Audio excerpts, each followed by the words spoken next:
The time has come for lions to tell I and I own story. Yes, you're listening to Lion's Voice. I and I is Rasta hailing from the island of St. Croix. Yeah, I'm bringing to you Rastafari vibes. Can you feel it? Rastafari.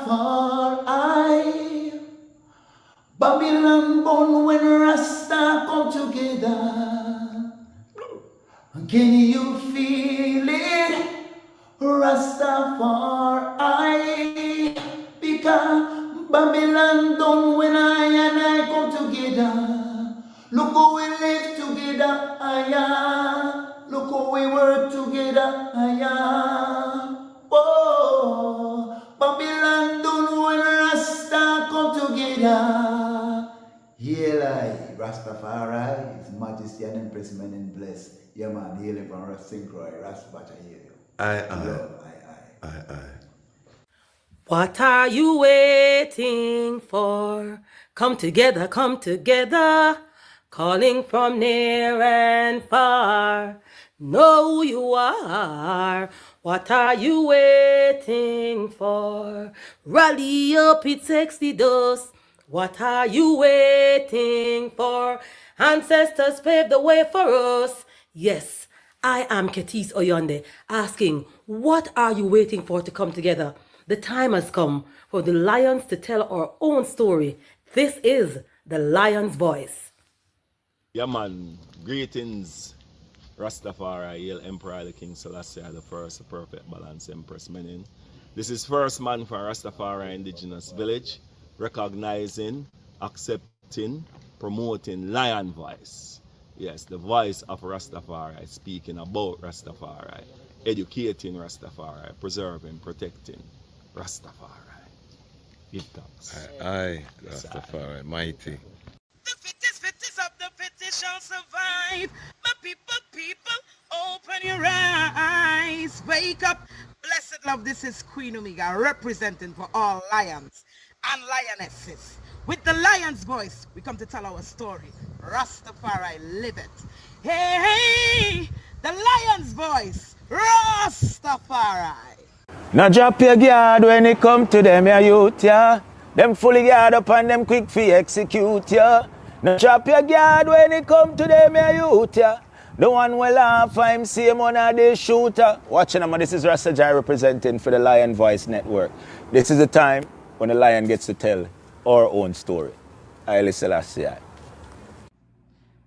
I will never stop, hail the Most High, and I will never stop, call Rastafari. Blessed love, this is Kushite representing for the Lion's Voice. We are here to tell our own story, Rastafari. Greetings, this is Ras Xola. The time has come for the lions to tell their own story. See? This is the lion's voice. Keep it locked, right, sir? Ras Xola said that. Are you satisfied? Wipe those tears from your eyes. I'm all alone, still you thought I was telling a lie. This is the lion's voice. Keep it locked, right, sir?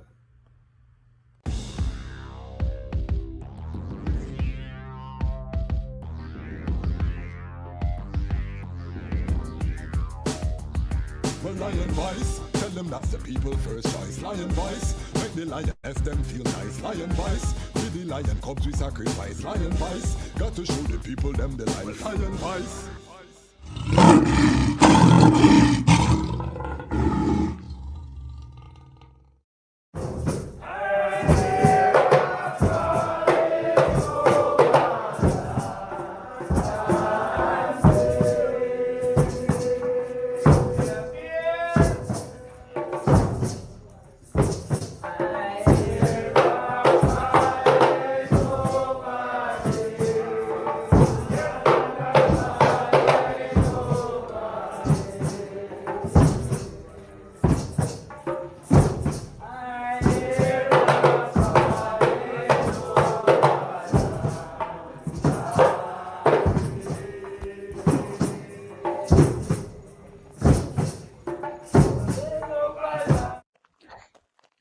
Jano, I'm so hungry, bro. I haven't eaten all day. Like, my head start to hurt me too. Like, what now could I eat right now? What about a city samosa?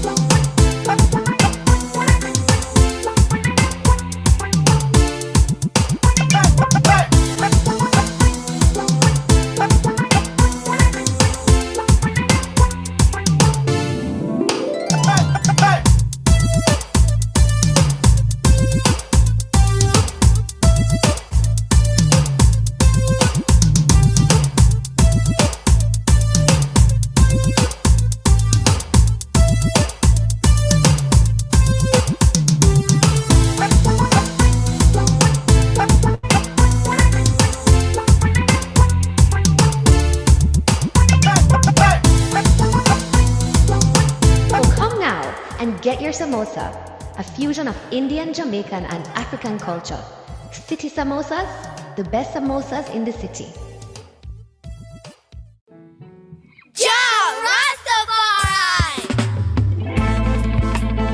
Them could never conquer the mountains.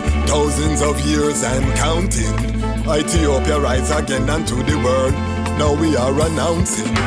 Them a plan for war, we a plan for peace. And now we see them wanna go dismantle the base. When the trumpet sound and the violence cease, how we say one go build up the cities. Well, them a plan for war, we a plan for peace. And now we see them wanna go dismantle the base. Rastafari crown as the Prince of Peace. Him tell the youths them fi build up them countries. Well, solar energy that them a see. The whole city powered by the sun's energy. The road them make out of hemp and concrete. Neighborhoods full of fruit trees that taste sweet. The youths put down them guns, them harvest and a reap. The beautiful gardens will line every street. Tired of the bloodshed, them done with the beef. Not even animals for that, them burn out the meat. Where people say Haile Selassie, I see Nile. When they see say him a treat the dirt like a child. Peace on earth from the banks of the Nile. That's why we giving thanks in style. See say Babylon a weapon, them a stockpile. Babylon a wicked, kill them brother and smile.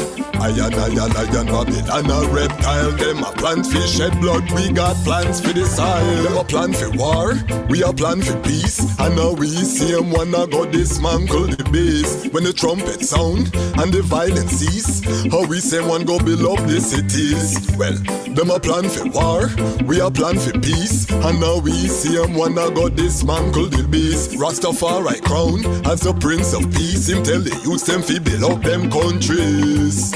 No more gullies, proper sanitation. Proper toilets with proper filtration. Clean water for the youths them fi use. Our sons and daughters safe, no more child abuse. Africa arise, read it in the news. On the day when Rastafari ready, wicked have fi move. 3D printing alongside hem shoes. Herb get legalized, hard drugs them get refused. Well, people used to say they bring him man senile. True himself he tried it with man, woman and child. Himself peace on earth from the banks of the Nile. That's why we give him thanks in.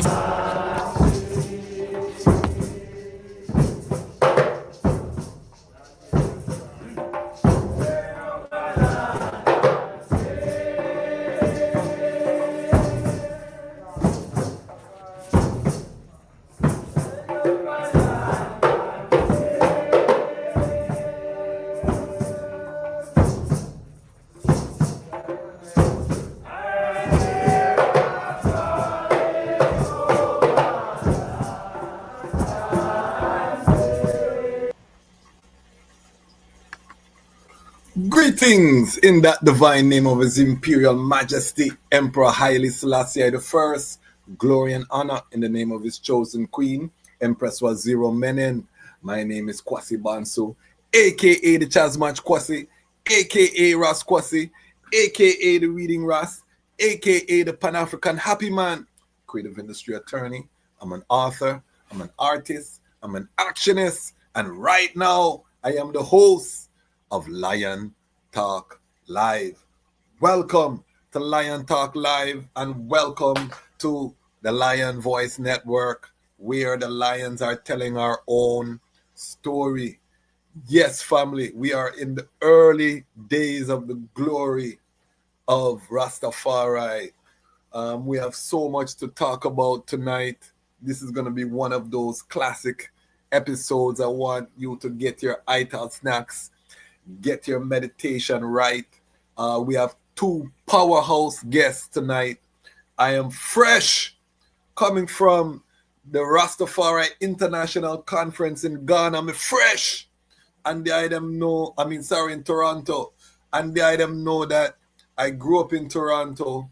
Very precious place to I and I. So I was at Rasta Fest and the conference, and trust me, it was a joy. It was the first time really going to Toronto since the Lion Voice Network has become what it is.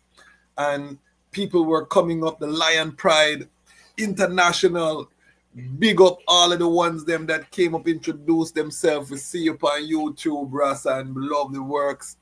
And, for someone who has been creating content in their home, you see the family pictures behind that.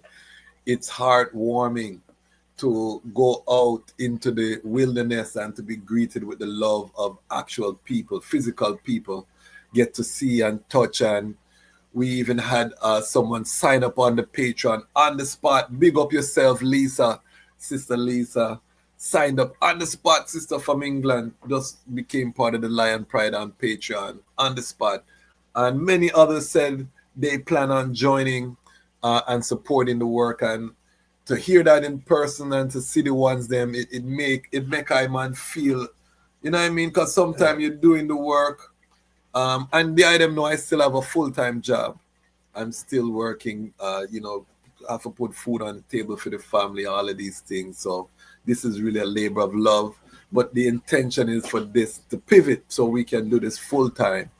And going on the road just makes, it just reaffirms how needed it is and how much we want to be in the field. I'm a frontline, back of field angel, you know what I mean? So I like to be amongst the people in the action. And I want to be in the action and be able to hire a camera crew. I'm going to show some footage. We have a viral moment. I'm going to be honest with the item. We're going to show a viral moment from the Rasta Fest. But you're going to see when you see the footage, the thing was a little shaky. The camera work was a little shaky. But I'm not coming here to tell the item I'm a cameraman. I'm a champion cameraman. I'm building a network from the ground in front of the item eyes with the item help. And this is why we need people in the Patreon so I can hire a proper camera crew to capture the content. But we captured it.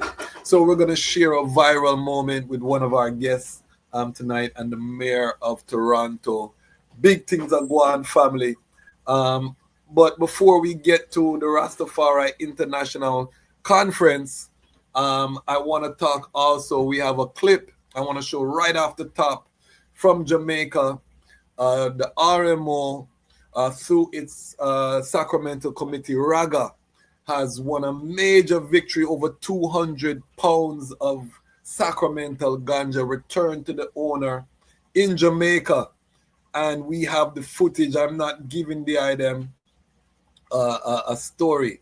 They went to court, and we're going to have the attorney, big up yourself, Ras Marcus Goff, and all the others who worked on this case. And there's a theme. Remember, we had the VI family come on the platform, the Virgin Islands declaring July 23rd Rastafari Day. Remember that. Then we had the Jamaica government leading up to the election granting 2 plots of land to the Coral Garden, the Rastafari Coral Garden Benevolent Society. Remember that. Now, today we're going to show you the mayor of Toronto at Rasta Fest giving awards to Rastafari faithful. And I'm going to have a whole episode on the conference and Rasta Fest. So stay tuned for that. And then now I'm about to show you exclusive footage of Rastafari getting forward 200 plus pounds of ganja in Jamaica that were confiscated by law enforcement. Let's take a look.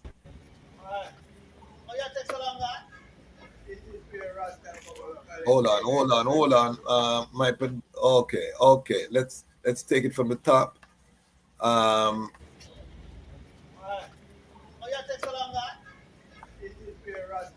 So this is in Jamaica. We're gonna have some of the players on. This is history. You hear them? History. This is ganja, Sacramento ganja. This is outside of the court. Big up Aramo.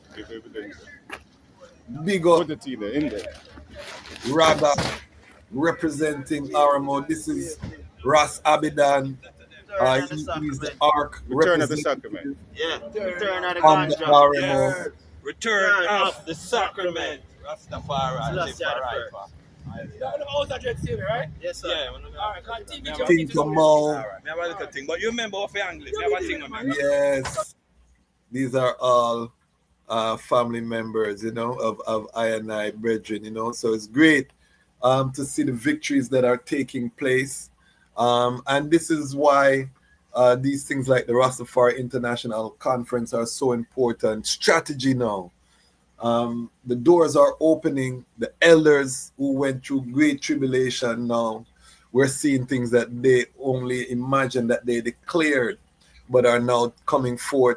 And we have to be so glad. I want to also, before we get into tonight's episode, big up the Association of Rastafari Creatives, all of the ARC family. We finished the virtual summer camp. The virtual summer camp raised twice as much funds as we did for the first one. So for those who contributed, if anyone sponsored a youth, I don't know, we're gonna have a reasoning with the ones them who did the camp. We're gonna bring them forward on the platform. But I didn't get to go to any of the sessions. I popped in briefly, but I didn't get to because of preparation for the camp and all these things happening behind the scenes. But it was a resounding success from all indications, and this shows us working together. So you can imagine when the Lion Pride hits 50,000 subscribers and we have $10 from each of those subscribers, and we're able to drop $500,000 every Wednesday on somebody head top and fund some operation. That's where we're headed, family. And yes, you heard correctly. By this time next strong, we should have hit 50,000 in the Lion Pride. So this is what's happening.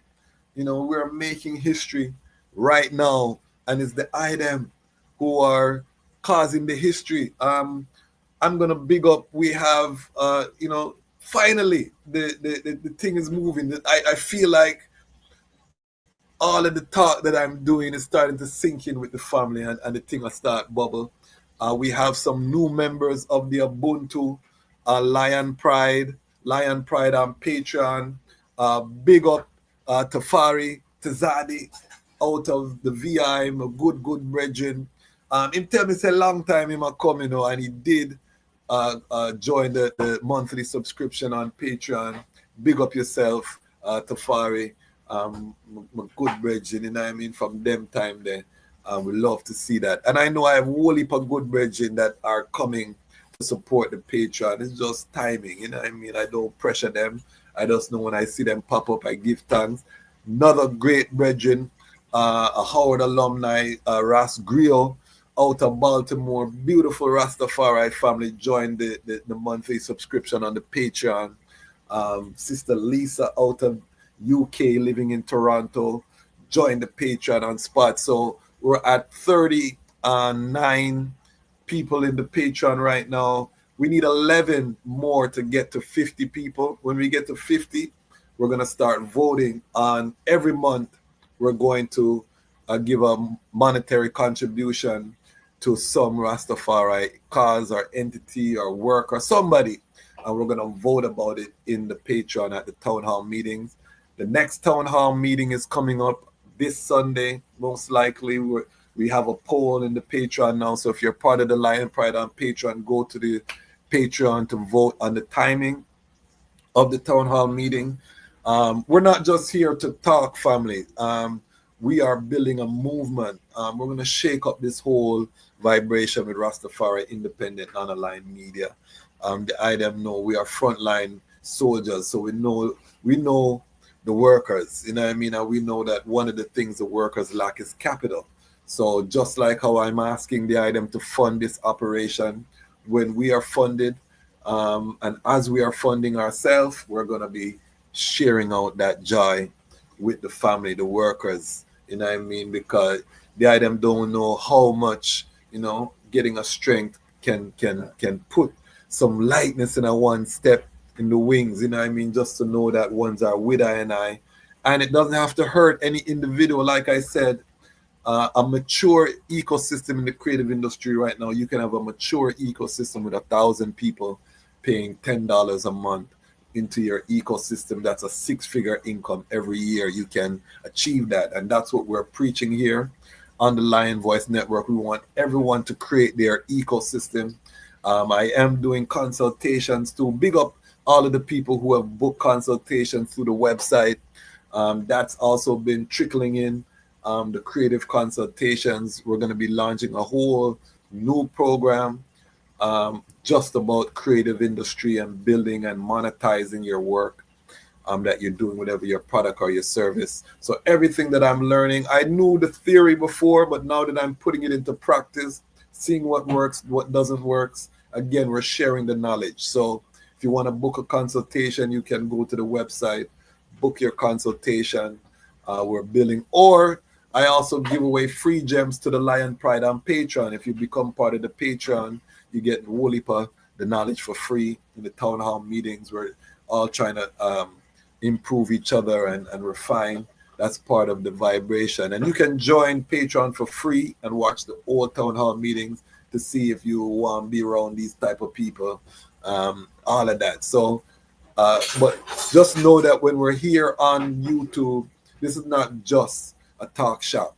We are also building the change that we want to see. We're calling the fire angels to come off of the fence and make we shake up the thing. Because we know you see the victories that are taking place. So we don't have to get into all of that. But capital, we gotta, and tonight we have Dr. Knife in the studio. He's here in the studio, ready. We're going to see his presentation. We're going to see Ras Xola's presentation from the conference. And trust me, when you see Dr. Knife presentation about social enterprise, because they're going to do their presentations as they did them in the conference tonight. So tonight's show is one of them shows. We're going to bring Sister Masani on to talk, recap. There's going to be some post-conference sessions. There will be recommendations coming out of the conference. It's not done. Again, the Rastafari family is coming together. We're building. It's humbling to be part of this history and to see it unfold and the backdrop is the Armageddon, the fall of the colonial powers, the rise of the global South Africa. All of these things happening at the same time. It's a glorious time to be alive. Before we get started, hold on there. Let me hold on there.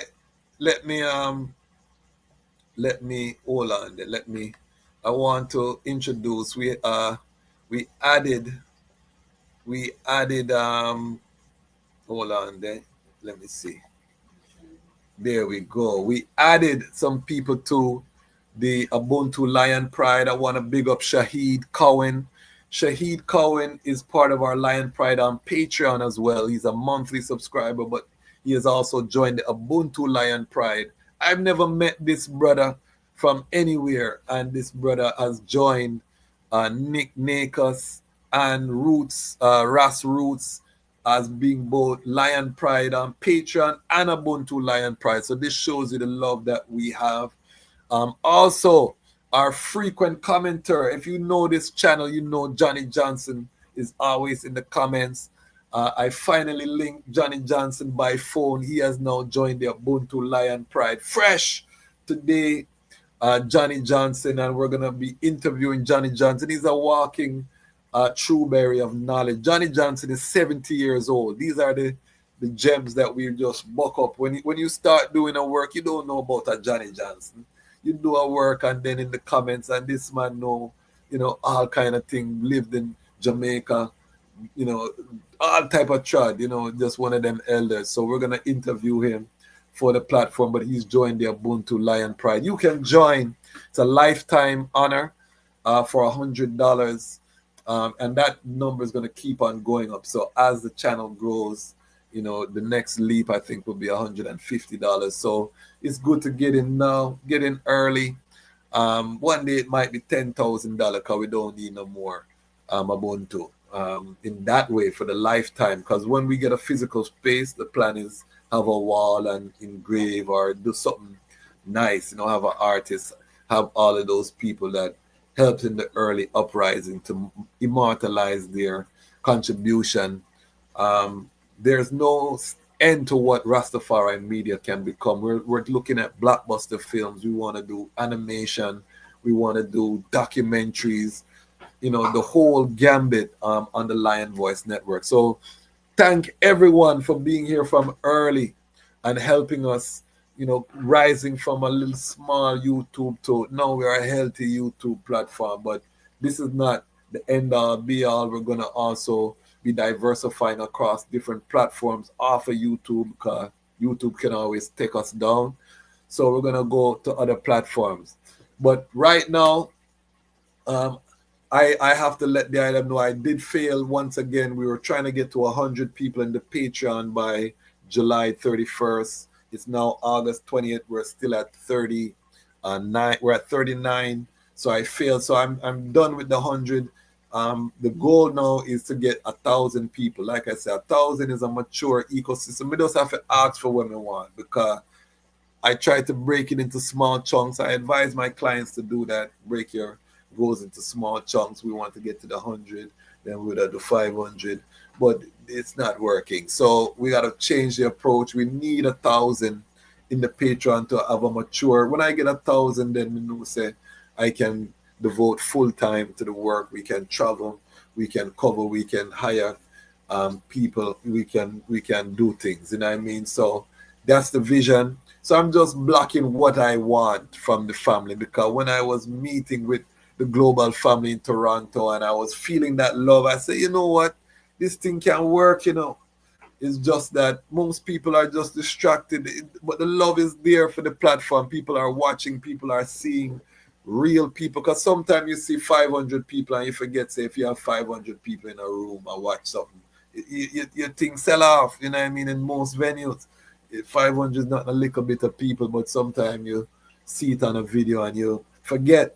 So give thanks, you know what I mean? It can work. Right now, if 1% of my audience become a monthly subscriber, that's 500 people right there. We have 39 out of almost 50,000 right now supporting the platform. But again, it's starting to soak in. I'm seeing the people trickle in, so I just want to thank the item for the support.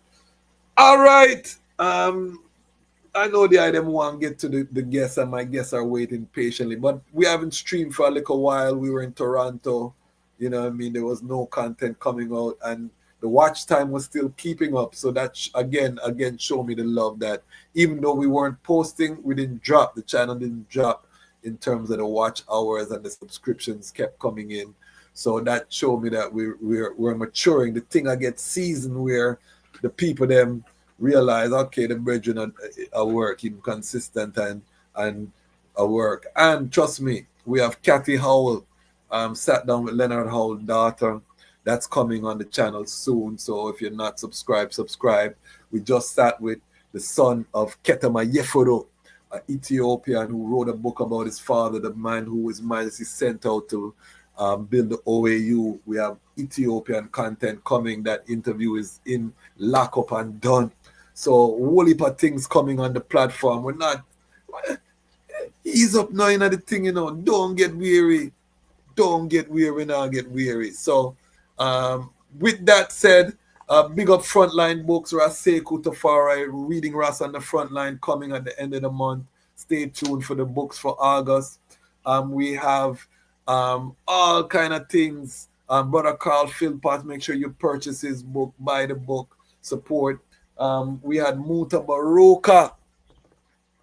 We're gonna get Muta back on the platform, but his book was being sold at Rasta Fest. I got my signed copy, a Muta book. So we're gonna have Muta back on the platform, and we're gonna be doing some type of collaboration. He has Ras Internet, Rastafari Independent Non-Aligned Media. So again, we're in the beginning of the glory days of this Rastafari chat. The elders them just dig the foundation, but the uprights are getting ready to come up, and you'll see why when you see my two presenters. Now, these two presenters that I'm bringing forward, the two of them, one is my elder brethren and one of my brethren, you know what I mean?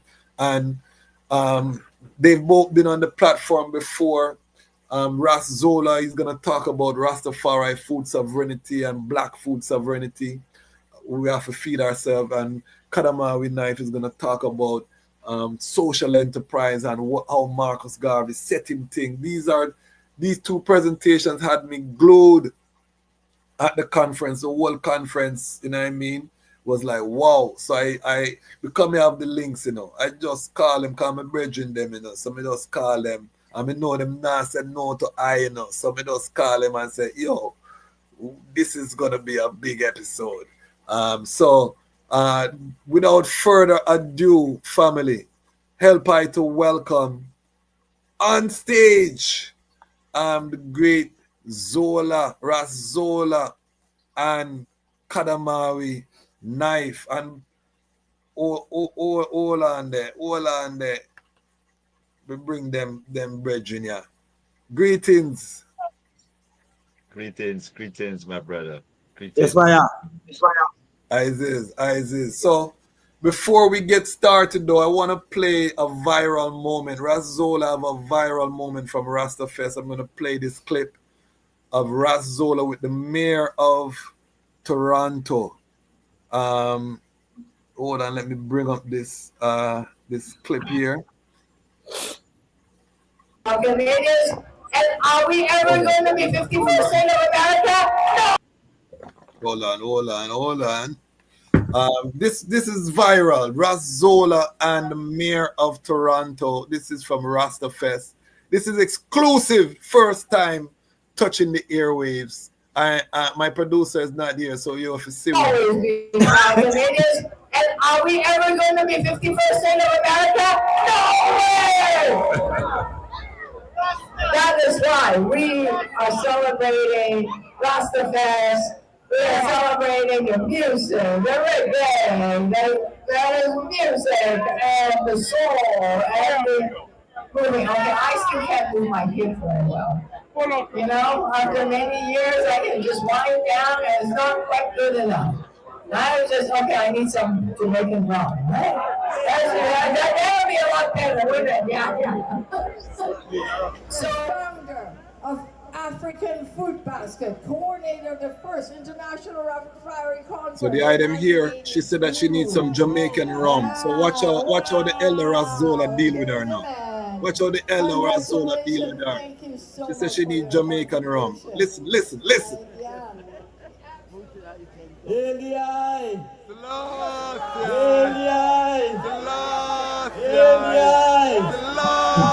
How good and how pleasant it is for our night to dwell in love and unity. Yes, I. Like the precious mountain upon our head, even Aaron's beard, went down to the skirts of his garments.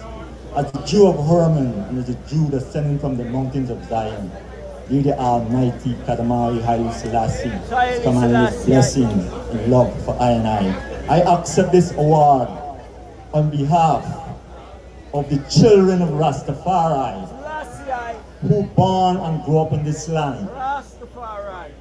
Our generation of Rastafari. I accept this award on behalf of the House of Nyabingi, Ethiopian Orthodox Church, 12 Tribes of Israel, and the Baba Shanti. I accept this award on behalf of the elders in the Rastafari community who have contributed greatly to this city and spread the love. Now, the mayor had said she needed some Jamaican rum to get her body moving. Well, This is Rasta Fest. The mayor need a good ganja spliff.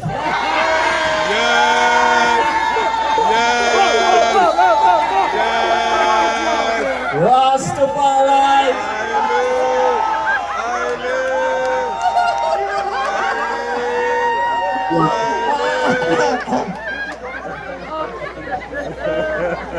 I just inhale and never exhale. I never exhale. No.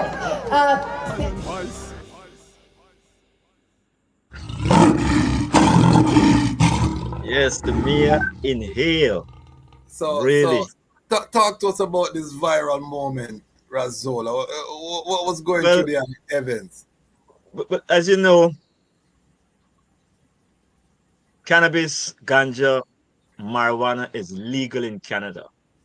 It's a $7 billion business in Canada.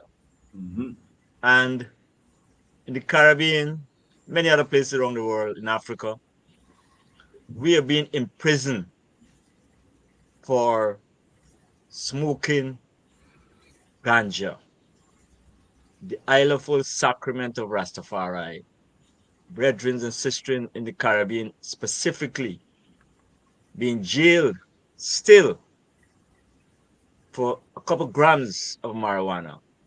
And here, myself and the mayor of Toronto celebrating in our own little way. Because the mayor know it's legal in Canada. So she could afford to inhale, you know? And I give thanks that it could be such a joyful moment that we could talk about ganja, marijuana, cannabis, history, and and it's not the issue of being criminal, because we're being criminalized. So I give thanks that the mayor took the comment in the way that she did, that and the crowd was wild, and I give thanks to all the ones who were there, I mean, who were cheering I on and celebrating the same way the mayor celebrate as something good. Yeah, man, that was a history, and I never hear it. I was in the crowd. There was some brethren were burning some hot fire upon the mirror, same way, some fireball did I reach her from in the forward. But what we have to understand is that because someone from them see the government official, them feel like it's a sellout thing, but what we have to understand is that as I and I win the victory, this is the natural progression of the victory, is that these officials now, because remember, as a politician, she has to touch all of her constituencies to get face time. So the fact that she felt that Rasta Fest is important enough to add to the mayoral detail then, and she come out there and she greet the people and she's giving awards to Rastafari, this is a victory to I, what I mean, in terms of the thing. How would you answer those critics, Ras Xola, that say? Well, those critics, you see some of us, like I can say for myself, the award that was given to I as an elder speaks to my 40 years of governmental work. Yes. Because when we talk about theocracy, we're talking about the government. We got to govern ourselves, you know what I mean? We have to have systems in place, whether it be businesses, whether it be farms, whether it be institutions of higher learning, whether it be social media channels like this, So I could safely say I'm now the executive director of the Black Food Sovereignty Alliance in Toronto. And the idea of food sovereignty is so important to us as Rastafari. And we are in negotiation with the federal government of Canada in relation to the situation of Black food insecurity for Black people in Canada. We're in negotiation with the municipality that the mayor is in charge of in Toronto, with over nearly 3 million people, of looking at how we could become more food secure and food sovereign. And the mayor is part of the whole apparatus that granted the Black people in Canada a Black Food Sovereignty Plan. It's a pioneering initiative all over the world where you have the city of the people of African descent in Toronto in negotiation with the municipal government of Toronto. We got to do these things, you know. Like Bonaji said, they got some man that just bonfire and burn up their own self. We got to be able to look at the example of Kadamawi, Haile Selassie, and Empress Menen and the work of governance. We have to govern our people. We can't be like a rudderless ship. You know, we're just sailing all over the place and, you know, just fire. We got to know when to burn the fire. We're burning fire upon Rome, but we got to be strategic with the relationship with governments because we got to negotiate and speak to governments about policy, how our people could have better lives. So, I know my brethren and some sisters is pure fire, but we got to know strategically how to throw this fire and lightning and thunder and brimstone. Rastafari. Yes, yeah, I. man. And imagine how Rastafari youths that get to come to Rasta Fest and see the mayor of their city that is exalted come and give their mommy and daddy awards and them thing. Them thing that in the psychology of the youth, them is important to you. We can't underestimate how, you know, because these youths sometimes feel like, you know, they're doing something strange because no one else is in their classes are doing this. So when they see these high officials esteem what their parents are doing, you know what I mean? And I can tell you them a lot of cannabis, ganja was being burnt in that venue. I'm not going to point no finger, but you know, the thing was free up. And the thing is free up, man. When the thing is free up, you know, you could go to the bus stop and people smoking weed, and it ain't no craziness, you know, everybody in their own meditation, and you know, and I give thanks for that. And I must say, yeah. the mayor when she was campaigning, she spoke about the works of the African food basket. Okay. And their contribution to the city. Now, the 40 years that she spoke about is real 40 years. And I can safely say this. It's the Ital Liberty, it's Rastafari Ital Liberty with the African food basket. That's my inspiration for my work as an Italist, as a Nyabingi. Yes. Now, this work has been going on, okay, for 30 years. The leading Black Sustainable Food Systems organization in Canada, the model as a pioneer institution, as Rastafari works. So when we burn the fire, we got to be careful that we don't burn our own house. No. Go ahead. Like I say, I think because I listen to the reasoning, seeing it's a story where them say that I last year I win the war without firing a shot. You know, the Prince of conquer hard. So different elements manifest at different time and context and things till you see it. And so expression, so many times when the man them like a sound, they never say it, but it works more crucial, which means and I burn everything at Rome, you know. But me not have enough argument with Rome. So I see the ancient that burn Rome hot now with the food sovereignty. It's a serious fire that the ancient that burn, you know. It works. So the biggest fire is really always through the works. It's not even through the talking. Because the more I want to talk, and the less work the ones them actually do. People are overworking over time for talk here for your bar. And so I cite it, you know. So in everything I do is a process where you are cut and clear and you are purified. But I say it don't necessarily mean it have to be a conflict. No. Yeah, I know. So and if something I do, I will be a conflict. As a matter of fact, to earth is now. Earth I wake up to the heights of Rastafari. Yes. More and more you go side. More and more governmental institutions trying to partner with Rastafari and different kinds and different components of Rastafari liberty. Because remember, Rastafari is a full liberty, you know. But different ones for them own areas and whatever them reason want to practice different aspects of Rastafari liberty. And just that's how I know, say, if I want to learn something, I go to a one who know it. Many of those ones are going to find them different ways of coming to Rastafari, seeking advice, and also in ourselves, clearing them own conscience. You know, because you find enough one out there, even for these things, these legislations were passed, where say, all right, one can deal with urban, one can deal with certain things. In them own areas, they never have anything against it either. Yes. And so I find all these laws that are being passed across the globe surrounding ganja. It's not for Rastafari. Rastafari already live them live. It's more about creating a space now where people generally can feel more free, you know, more free and open in accepting and practicing things what them wanted to do for a very long time ago. You know, so if I not seen over war, I'm gonna go on right now with Rastafari, but as I say, you know, I never forgive, but I never forget. So I still know how global dynamics can be.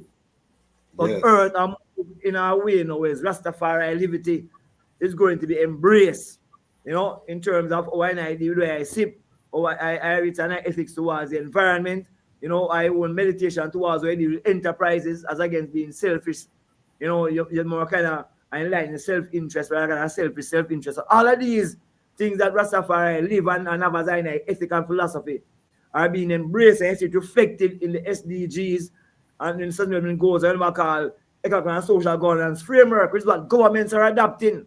Yes. So I'm not surprised the government officials coming to Rastafari regarding many issues. I will continue. I wonder your opinion on this here knife, where we are look on. See, so the one that take some herb from my as far right, 100 pound of herb. And that herb, no, it's too far right. Yeah, man. Block up, block up. The herbs is being returned, giving forwarded now to Rastafari, where the police them take. I'm going to tell you something.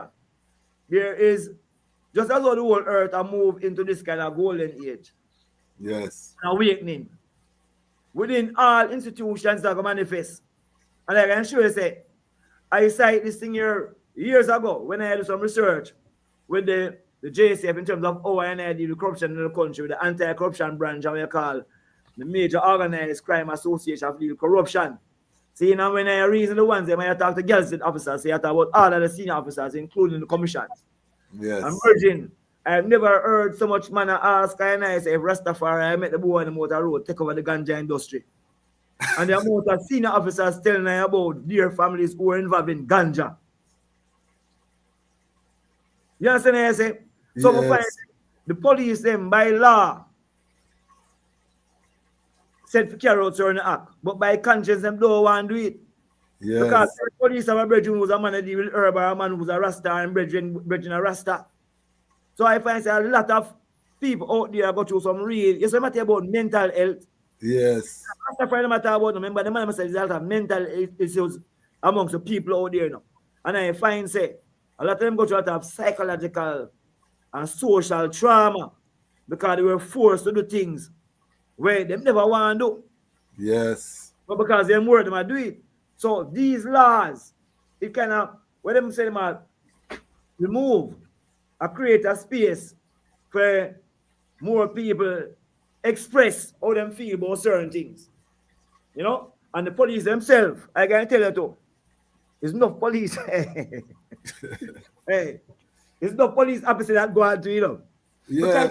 Work out for them. Hey, Bridget, the man of course.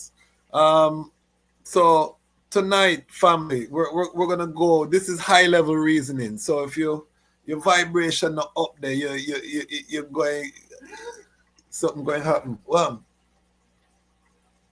okay. Yeah, man.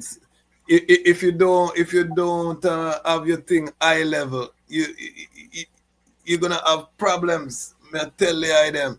So I want to start with the eye knife. And then we let the elder, you know, because we're gonna take our time. And the food sovereignty is a serious one, and the history. But I want to set the foundation with the whole thing around business. You know what I mean?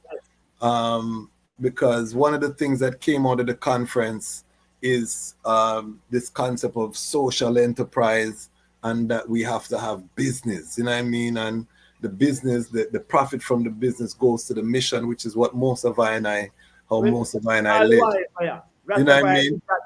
So it's just a formalization, it's not new. So I can share the ice screen and we bring it up.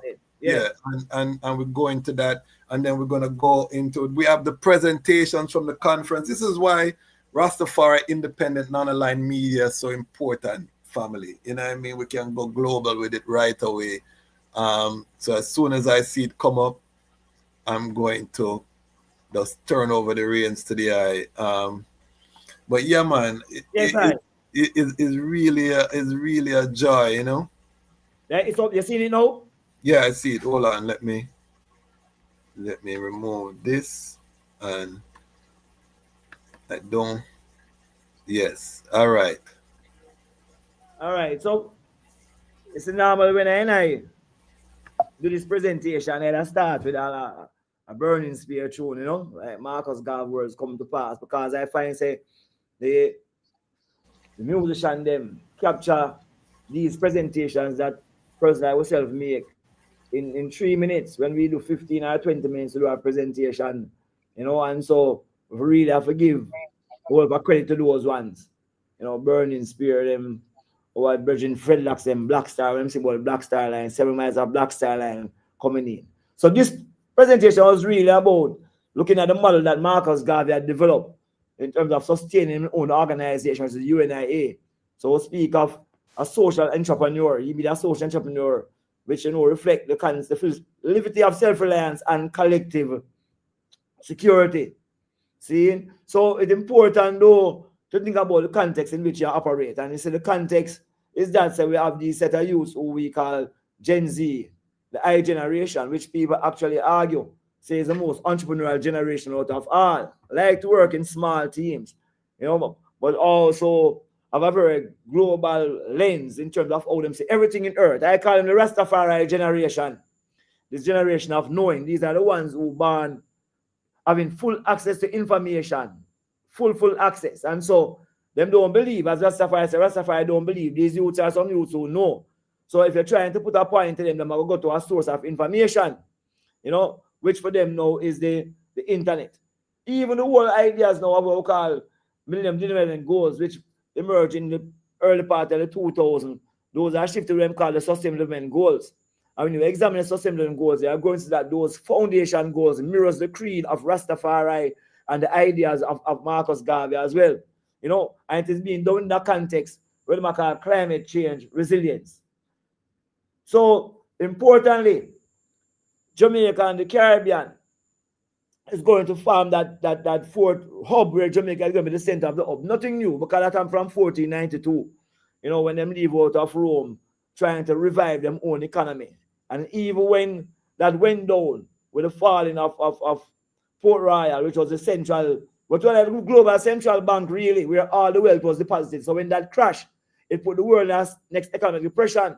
And so that led to a real push to deal with enslavement as a way of bringing back those economies again. And Jamaica again was the center of it. You know, but you know, the emergence of the Panama Canal in the early 1900s, which also marked the entry of Marcus Garvey in a big way. You know, the Panama Canal became that point through which all the trade was taking place. And again, Jamaica was still a hub in the region. But Jamaica is expanding because of the expansion in the Panama Canal, which took place in 2016. Now, the first ship that came through the Panama Canal was a Chinese ship, what them called the Panama ships, which carry about 9,000 containers. And again, here's the rise of South-South opportunities and the need for mainstream the most vulnerable in every development agenda that we're putting out there. So check it. If you look at that time, it is the same kind of time that Marcus Garvey lived in, because he knows at the turn of the century, the war had ended. Just as we have wars now, but there's always a thing about wars being perpetuated. See, there was also, and with those wars ending, you have a lot of ships being available. But the economy was in problems as well. Around the same time, you have the flu, the Spanish flu, just like we have the COVID situation. Yes? And so, and just again, they were thinking about going to plunder, to continue and plunder and rape Africa, because that was 30 years before that, or 20 years before that, they had the meetings where they plan to split up Africa, you know.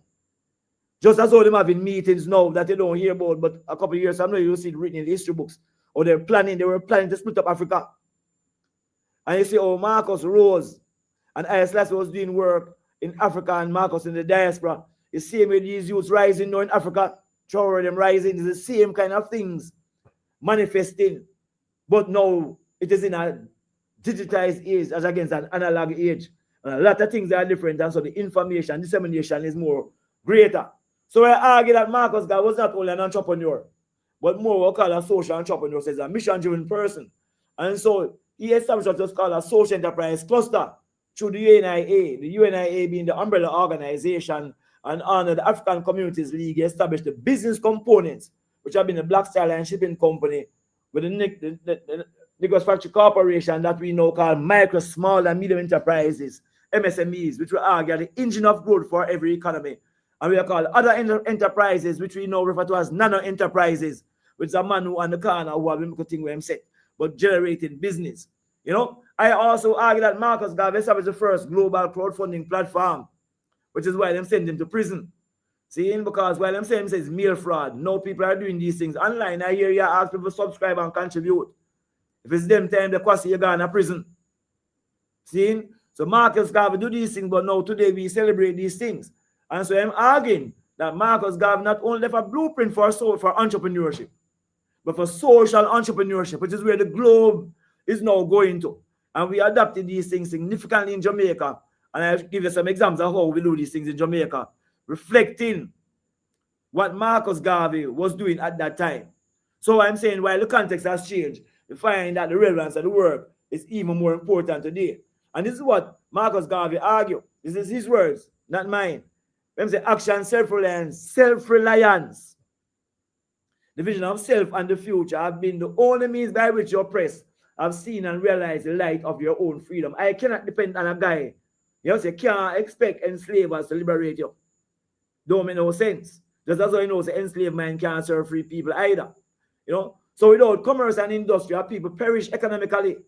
Black people is perishing because he has no economic system. You need your own system to combat the heartless capitalist system of the masterly ruling class, which again was white people. So note, you need black producers. Yeah, you need black producers. You need your own black factories. You need all of these things to move your economy forward. You have to have your own things in place. See? So no, they're saying that we will work with the rest of the world, but if the rest of the world don't desire to work with us, we just do our own thing. Which is why the South-South sustainable development is important. So look at these goals. No poverty, zero hunger, good health and well-being, quality education, gender equality, clean water and sanitation. Now, anybody who review any of the work of Marcus Garvey knows that all those things were objectives of the UNIA, but also we still manifest in the creed of Rastafari. Yes?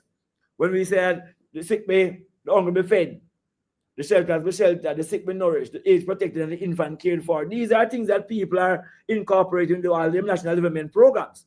And then go further, but these are the foundation principles. Those 6 represent the foundation principles upon which everything else is built. But when I say Marcus was seeing that, and you see him break out into 3 key areas: economic agenda, the social imperatives, and the biodiversity imperatives. That is important within this current context. With Marcus' time would have been the environment, would be the built environment and the space in which you live, which is more than a building, but a community. And you need components of a community, which the social elements would have driven that. So these are the things that the social enterprise model captures as well. And there's no other business model that have this triple bottom line. But when in Jamaica, we push out this called quadruple bottom line, where we think about economic, social, cultural, and environmental value creation. I speak now specifically because of the cultural footprint of Jamaica and the Caribbean. And note that the biggest footprint coming out of the Caribbean is Rastafari. Rastafari is the biggest footprint of the Caribbean, which spans the physical and the spiritual realms. People must recognize that. So the driver behind this global cultural footprint of the Caribbean, the most pronounced would have been Rastafari liberty, which captures all those three elements. So the way people think about development is different. So it's not about the amount of money you make. It's about how you're addressing their basic human needs. What are the imperatives for well-being and the creation of opportunities for persons? That's what we call the social progress index. If you look at the elements underneath it, nutrition and basic medical care, water and sanitation, shelter, personal safety. When Ras Xola speaking of food sovereignty, this is what these things really are pushing up. You cannot, it is impossible for you to address basic human needs, foundations of well-being, and provide meaningful opportunity until you address the agriculture sector, operate within the context of food, health, and wealth sovereignty. You have to do that. If all of these things are an illusion, because how are we going to sustain and finance all of these things? We already embrace these as imperatives for I and I as a people, but can I and I sustain it financially? Yes? So while we know that entrepreneurship is built upon two pillars of creativity and innovation, it's really a process of creating value by bringing together what we call a unique set of resources to seize an opportunity. Social entrepreneurship is entrepreneurship, but it focuses on transforming what we see as problems, social, economic, environmental, and cultural problems, into opportunities.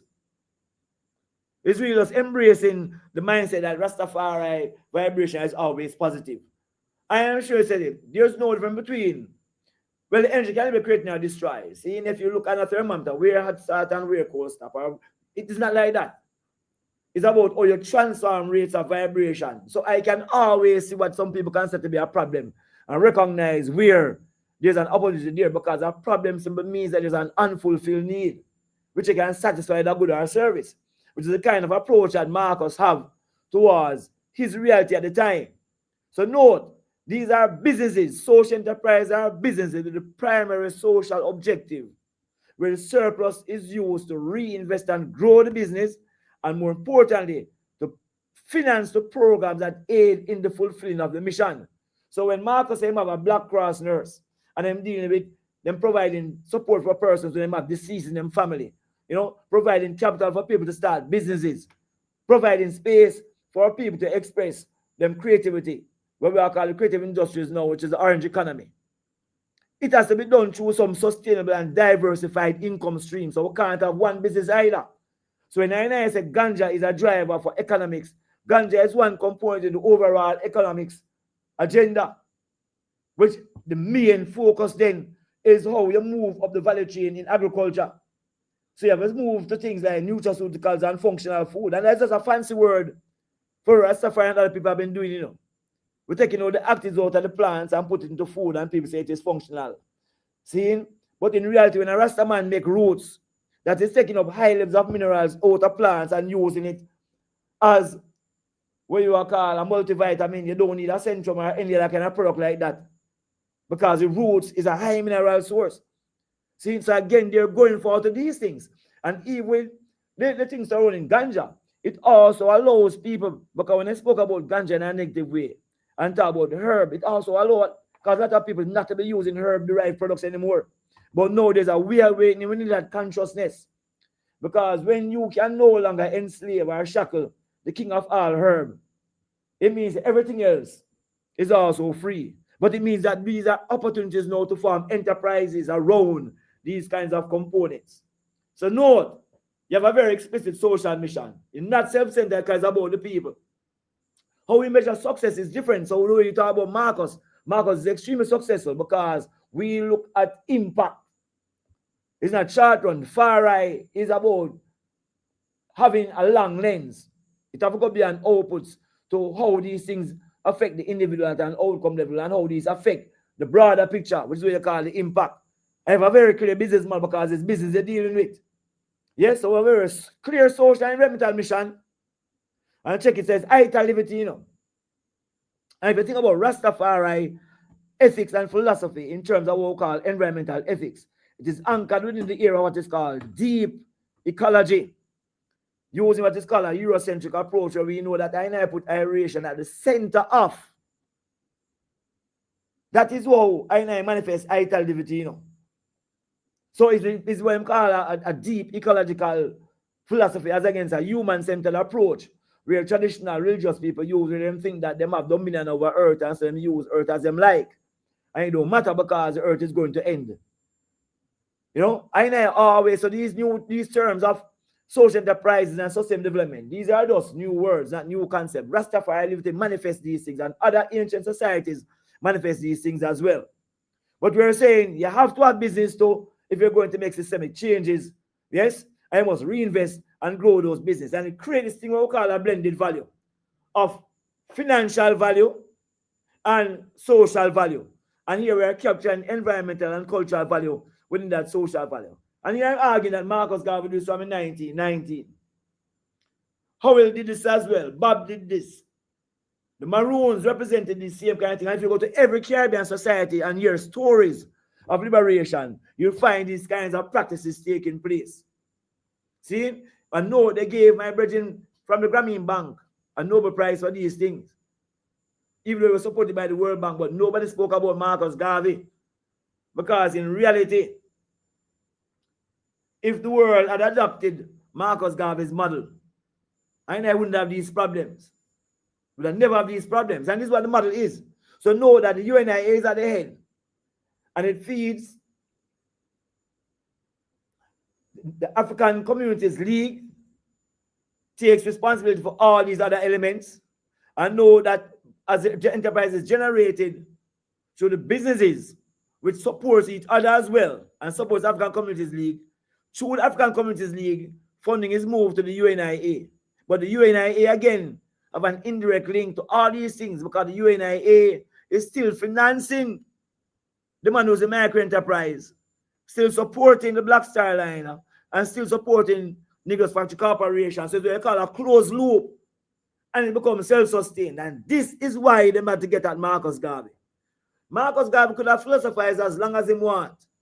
But once you start to establish enterprises which not only challenge the mindset, but challenge the goal and agenda of the whole of Europe and America at the turn of the century, people must recognize, because Garvey was saying we must have South-South development, the Caribbean and Central and South America trading directly with Africa using ships. So note that today, Jamaica, which is a hub, have no ship. Marcus Garvey and the UNIA started around the same time as Grace Kennedy. And them fight on Marcus Garvey thing and them leave Grace Kennedy. Grace Kennedy is one of the biggest companies in Jamaica and them still don't own a ship. So you ask yourself the counterfactual, what if they didn't fight on Marcus Garvey Enterprises? Because it was deliberate. What if they didn't do that? What would it be like today? What about 4 million shareholders? 4 million shareholders? Note, some researchers argue that Garvey emphasized that individual entrepreneurial pursuits could not have done it. You have to work as group, self-reliance, collective security. Rupert Lewis also stated that none of those businesses were Marcus Garvey personal businesses. He was able to organize up to 4 million members across the world. Yes? And note, the network was across the Black diaspora, United States, Latin America, the Caribbean, and Africa.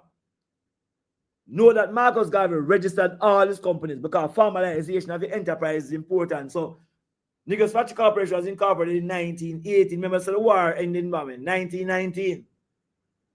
With the objective to promote African American entrepreneurship in large industrial centers by providing investment capital and technical expertise.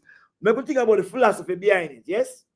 So know that he sold over 200 shares at $5 per share. That's $1 million US in 1920, 1921, early 1900s. Remember that the world was going into a depression as well, you know, and he was doing all these activities. So note, he encouraged and established through the NFC a factory that mass-produced the first African-American dolls. In Garvey's plan, each individual business will be cooperative owned by UNI members and eventually link into a worldwide network. So you have grocery stores, restaurants, steam laundry, millinery stores, tailors, dressmakers, shops, and publishing businesses. And there are many other businesses. So Garvey, as the ancient mentioned, was actually a government in our government. Yes? His vision was comprehensive. So it included social, cultural, and political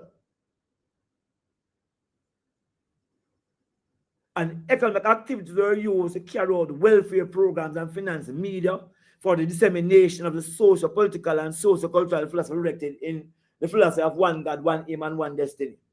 So even today, Quasi, what you're doing, you reflects the work of Marcus Garvey through the media component, spreading our own information.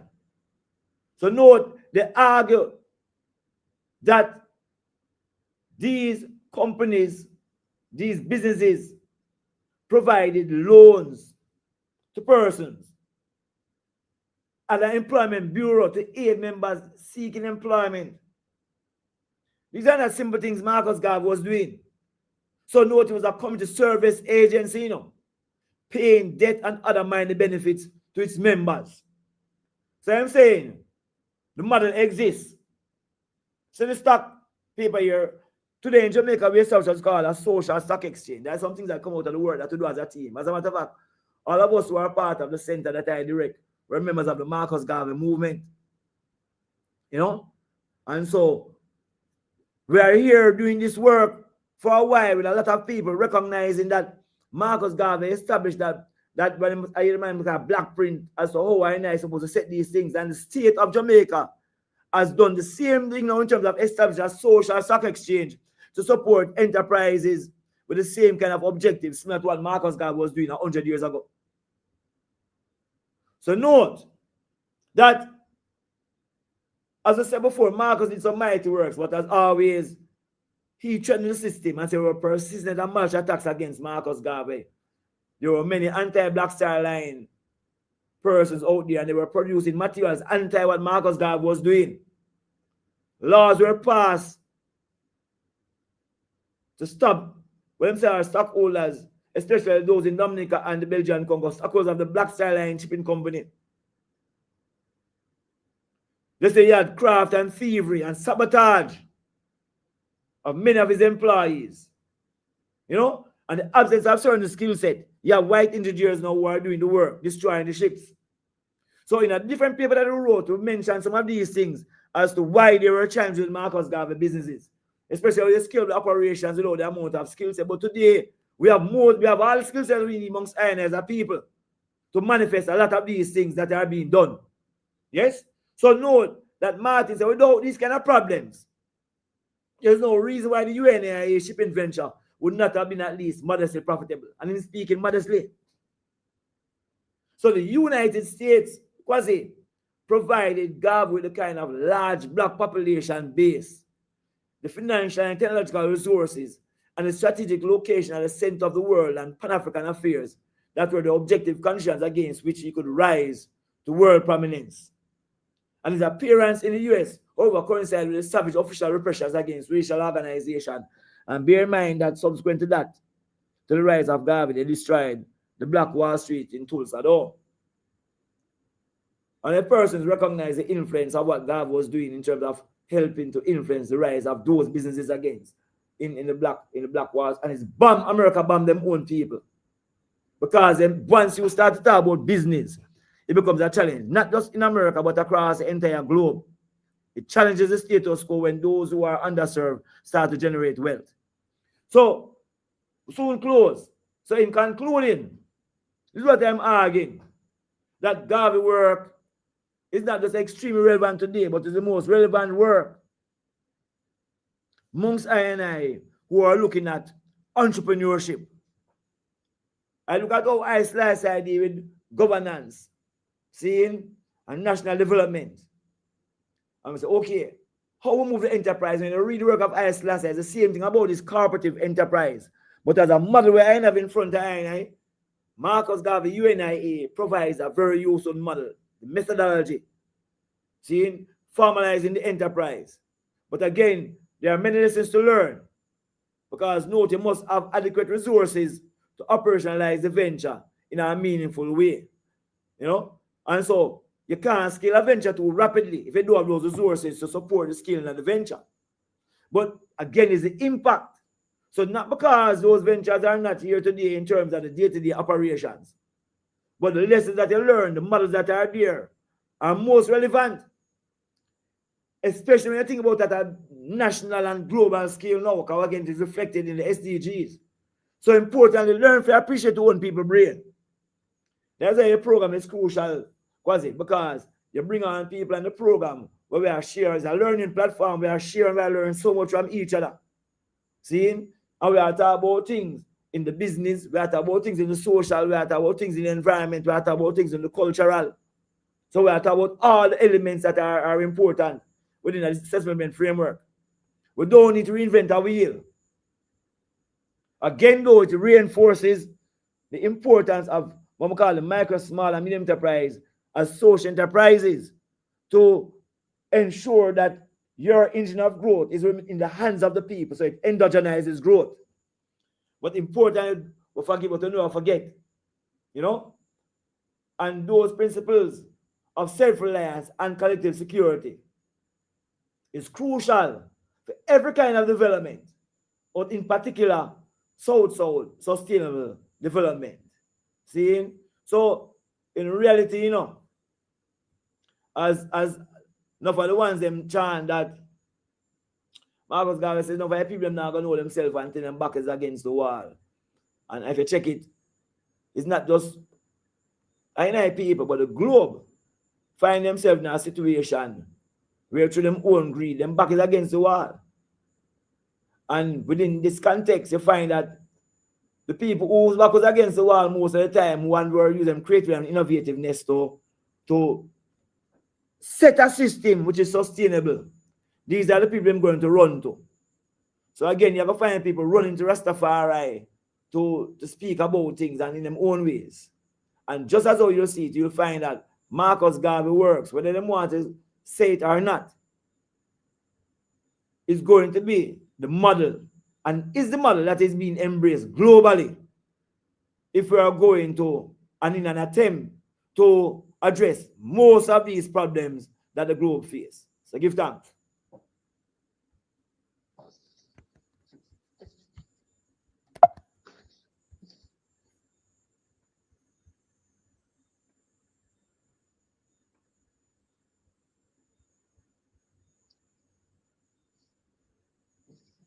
Yes, give thanks, Kadamari, and I give thanks, give thanks. The presentation, I was just thinking about the Ital liberty.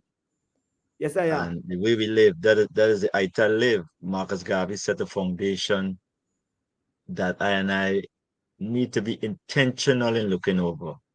Like the presentation should be a book, a set of curriculum, lesson plans for I as Rastafari, because we are always self-sufficient.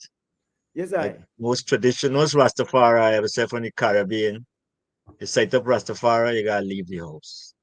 Yes, I can speak for Guyana.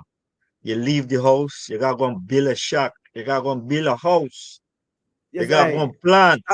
So when we talk about social enterprise, Rastafari live social enterprise. That's the Ital liberty. Because we want to become rich. I know some of our musician brethren, they take it to another level because the vanity catch them. But really and truly, the average Rasta, let's go get a piece of land, build a house, got a family in the house. I tell Kwasi in the last presentation of my fleshy Honorable Iwata Amaselasi, master musician who come home to Guyana, late 80s, you know, take your family. He's not a carpenter, but he built a house, you know, start planting food. And for most I as Rastafari, when we burn out the comb and we gotta leave the house. You have to leave, man. We gotta look to the social enterprise. We gotta be thinking that way because we having families. We have to have a shelter. Yeah, we also have to grow food, and we grow food. Yes, I always say if it's three things Rasta does do. Okay, this is grow food, there's grow grandeur, and there's play reggae music. That is the income. That is the enterprise. That is the social enterprise that we live. Exactly. Now I could see it come to Canada whereby respect to Elder Spanky, who have a cannabis shop, a True. legal shop, Yeah. sovereign. Yes, Okay. I. Now, our liberty as Rastafari and social enterprise, as I say, is the vital liberty. Well, Regardless that's of the how we thing. look at it. If And when you do business, them like if I ask you, what is your unique differentiation strategy? What sets I apart from everyone? And it's I tell liberty fire. Rastafari. Yes, And I. so he said that one, and I said, oh, and live itself, as I assure one, say that liberty. The world now get Satan pronounced. Just as enough people now talk or say much about Islam right now. When I realize it, all the world saw that Islam blocks, especially the United Nations, in that seal of speech, when I say we and I must look towards now, you know, for deal with the current problems that we face. And Islam speak of being a new race. Yes, that speech that Islam made is the same thing facing the world currently in terms of the context of how the human rights and why they even nuclear arms. Seeing, and just as all Rastafari lift is a lift that's been embraced when I'm gonna say, okay, how are we gonna deal with all these non-communicable diseases, these lifestyle illnesses that the people face, the heart disease, the high blood pressure, the diabetes, the cancer. I want those no one says vital liberty, but it's vital liberty. That's right. That's right. Okay? So we can use all the phrases we want right now if we use. I remember I see thing about vitality embedded within vitality is self-reliance. Because in reality, if you're not vital, you can't plant vital food. It's as simple as that. Same. You understand what I'm saying? So you can't. Yes, I. So you have to plant some food. Because and even when you plant all right, and you need a network of ones where when I connect and need, we can get to do these ones. So if you look at it at a broad global scale or national scale, all these things about the concerns about nutritional density of the food being low, microplastics being in all of these things. Remember, for a right, man say you must use none of them kind of artificial thing, no use no plastic, no, it's bash and whatever you're using. Seeing if they can afford to buy glass and stuff, you know, but I say it's bash is the most natural thing I have. That's right. To use. Seeing coconut, if I see Guyana, it's about Guyana. Guyana is a second country, you know. And I gotta tell you, the thing with Guyana, which I embrace the most, is the native coconut them. When I go to Guyana, seeing, well, yeah, we know it's coconut mountains, people from them yard. So I got my hike and enough place, see, and it's coconut mountains. So when I go to the first, I make spoons out of coconut shell them because I'm so thick, it can't break. Yes. So the point where I make is that say that liberty of Rastafari is being embraced globally, and it's going to solve it. But a man is not going to say it's Rastafari. But as I said, these generational youths, the I generation, these are the youths who are going to grow up being taught to live a ital lived without hearing the word ital. Just check it. Anytime talking about food, so I'm using the word organic a lot, you know. Yes. See, but that is in pathway to moving beyond organic to a ital live. So how much are these used? In the high time, whenever you use the word organic, because everything is iron. See, when they are my youth. But within this context, when people are talking about food, if you should come to Jamaica and say you want to find an organic farm, it is difficult. Well, yes, every Rastafari farm is an ital farm, which is beyond organic. Yes, I. But within the context of all them little things I know. And so now beyond organic. I love that. Right, we're beyond that, man. And these two brethren are on the ITEL certification committee too. Yes, I want the item to know, as you hear, the reason is not just stream and just come on internet and I run them out. Works that's happening. We are just taking the responsibility to document the works as they are happening and to own our narrative. Yes, I am. Not letting BBC come check us and ask us about rate. No, we're doing everything ourselves in this hour with the technology we have. We're gonna I'm gonna ask the elder to do his presentation. We're gonna go a bit past 10 o'clock tonight for the East Coast, so just dash with that. Jamaica, we're going past 9 o'clock tonight because we have two powerhouse here We have whole heap of reasoning. This is the thought leaders that we need right now in terms of evolving the movement. This is not a revolution. We're not going in circles again. We're evolving to higher plateaus, higher heights right now as Rastafari, and we get to witness. So I want Ras Xola to do his presentation, and then I want the eye comments on it, Knife, just like how you can comment on the eye. And then we're gonna open. We have questions. If you have questions in the comments, make sure you put down. We're gonna go through the comments. We have two Rastafari thought leaders here that can really answer this, some questions. We're taking this to another level. Petty difference, all them little foolishness get kicked away. Right now, I tell the item, we have work to do. So let me pull up this presentation, and then now, like I said, Knife is gonna comment on the presentation. All right, can everyone see I'm on screen?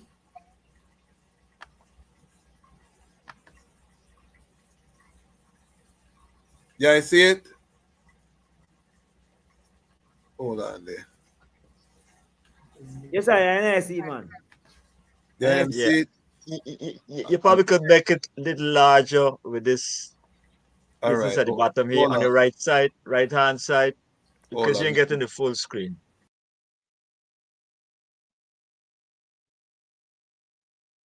Yes, I. Well, I give thanks to Kadmari Haile Selassie and Empress Menen in a true balance. I stand on the shoulders of my ancestors who really guide I with this work I doing, and I can reason about Rastafari Food Sovereignty in Canada, a philosophy of the life of Ital liberty.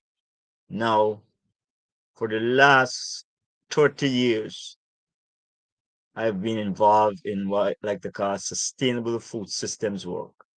And when we talk about a sustainable food system, we're talking from the seed to the table and everything in between. When I say everything in between, everything to do with food.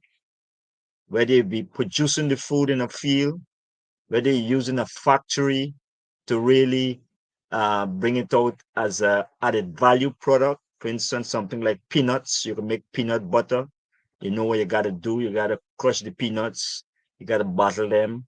Then the transportation from the factory to storage or warehouse or a supermarket or a retail food store. And as a customer, you come, you purchase, you consume, and then you recycle.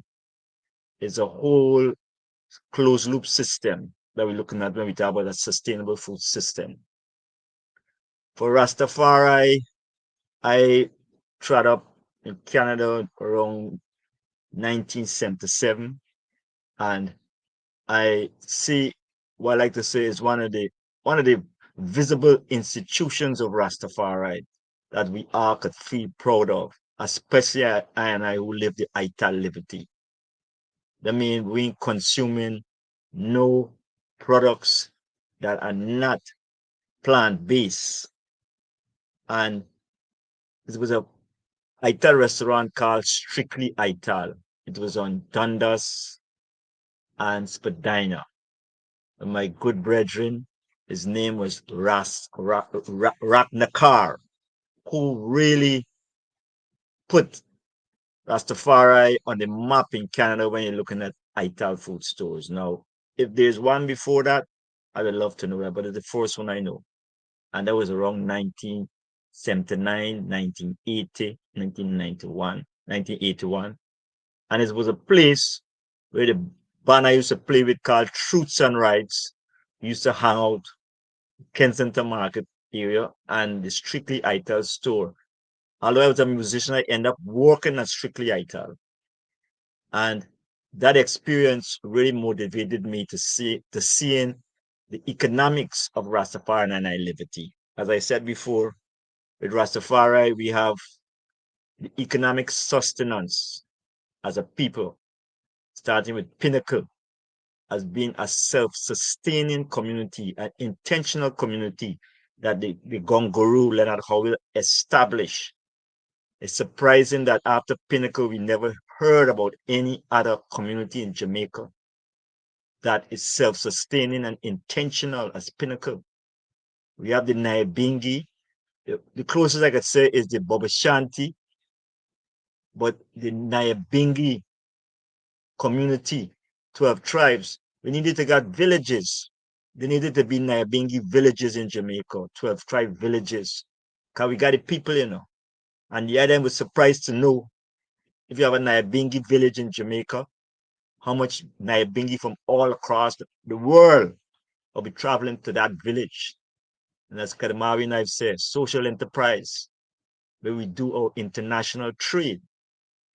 Now, Rastafari Food Sovereignty in Canada, for me, is a personal journey that I look at even before I come to Canada. I'm originally from Guyana, and I set up Rastafari. Reaching Canada in 77 and been involved in music for a number of years, still involved in music. Came forward to Guyana around 1990, 1980, 87. Lived here for about 4 or 5 years, returned to Canada, went to school and studied business administration. Now, my influences on business is more to do with the cooperative structure, because I grew up in the first cooperative republic in the world, and that is Guyana. And for me, that's a blessing, so that I don't get contaminated by capitalism. And I give thanks because the governments of the day was 2 socialist parties and supposedly 1 communist party. So the idea of cooperatism and social development, as my brethren Kadamami Knife says, social enterprise, I see that in action. I see people build housing schemes, and the idea of cooperatism was very, very present. So when I went to school at Centennial College in Toronto here, graduate business administration, my opportunity to work on one of the most successful cooperatives in Canada, the Big Carrot Natural Food Market, was an eye-opening experience for me to be able to be working at a cooperative functioning. And up to this day, they're doing pretty well. You know, I was influenced a lot by some of the books I was able to read working at that store about food security, about cooperative, about intentional communities. When I graduated, I got the opportunity to establish the African Food Basket, a sustainable food systems organization in Canada. Actually, the first Black sustainable food system organization in Canada, still functioning to this day, 30 years after. But it also gave me the opportunity as a Rastafari, because myself and my sister at the time, Tafari, we founded the African Food Basket. And the foundation was always about the Rastafari liberty, the Aita liberty. That is the foundation. The work we do with the African Food Basket started as a food buying club, because we wanted to make sure we look at how members of the Black community could have access to affordable, nutritious, culturally appropriate food. Now, I must say this. When I started doing work as the executive director of the African Food Basket, we presented this to the House of Nyabingi in Toronto at that time, a very vibrant community, early 90s, mid 90s. And the reception, I would say, was pretty low key and cool. It wasn't the enthusiasm as Kalamavi and I were speaking about social enterprise. And I realize is having the knowledge, because in our community, Kadamaris chant this chant too. A lot of us, we like to talk. We have a lot of talkers. We have a lot of lecturers in Rastafari. But it's not just about talk and lectures, it's about works. If you can't do the works, if you don't have an example, shut up. We don't want the talkers, because it take up too much of time, especially on the social media. They just want to hear themselves. This is about works. And I could tell you, I could back up my reasoning with 30 years of works. Sustainable food systems, black food sovereignty, real talk. So this is not a talk thing. This is a works thing. Next slide.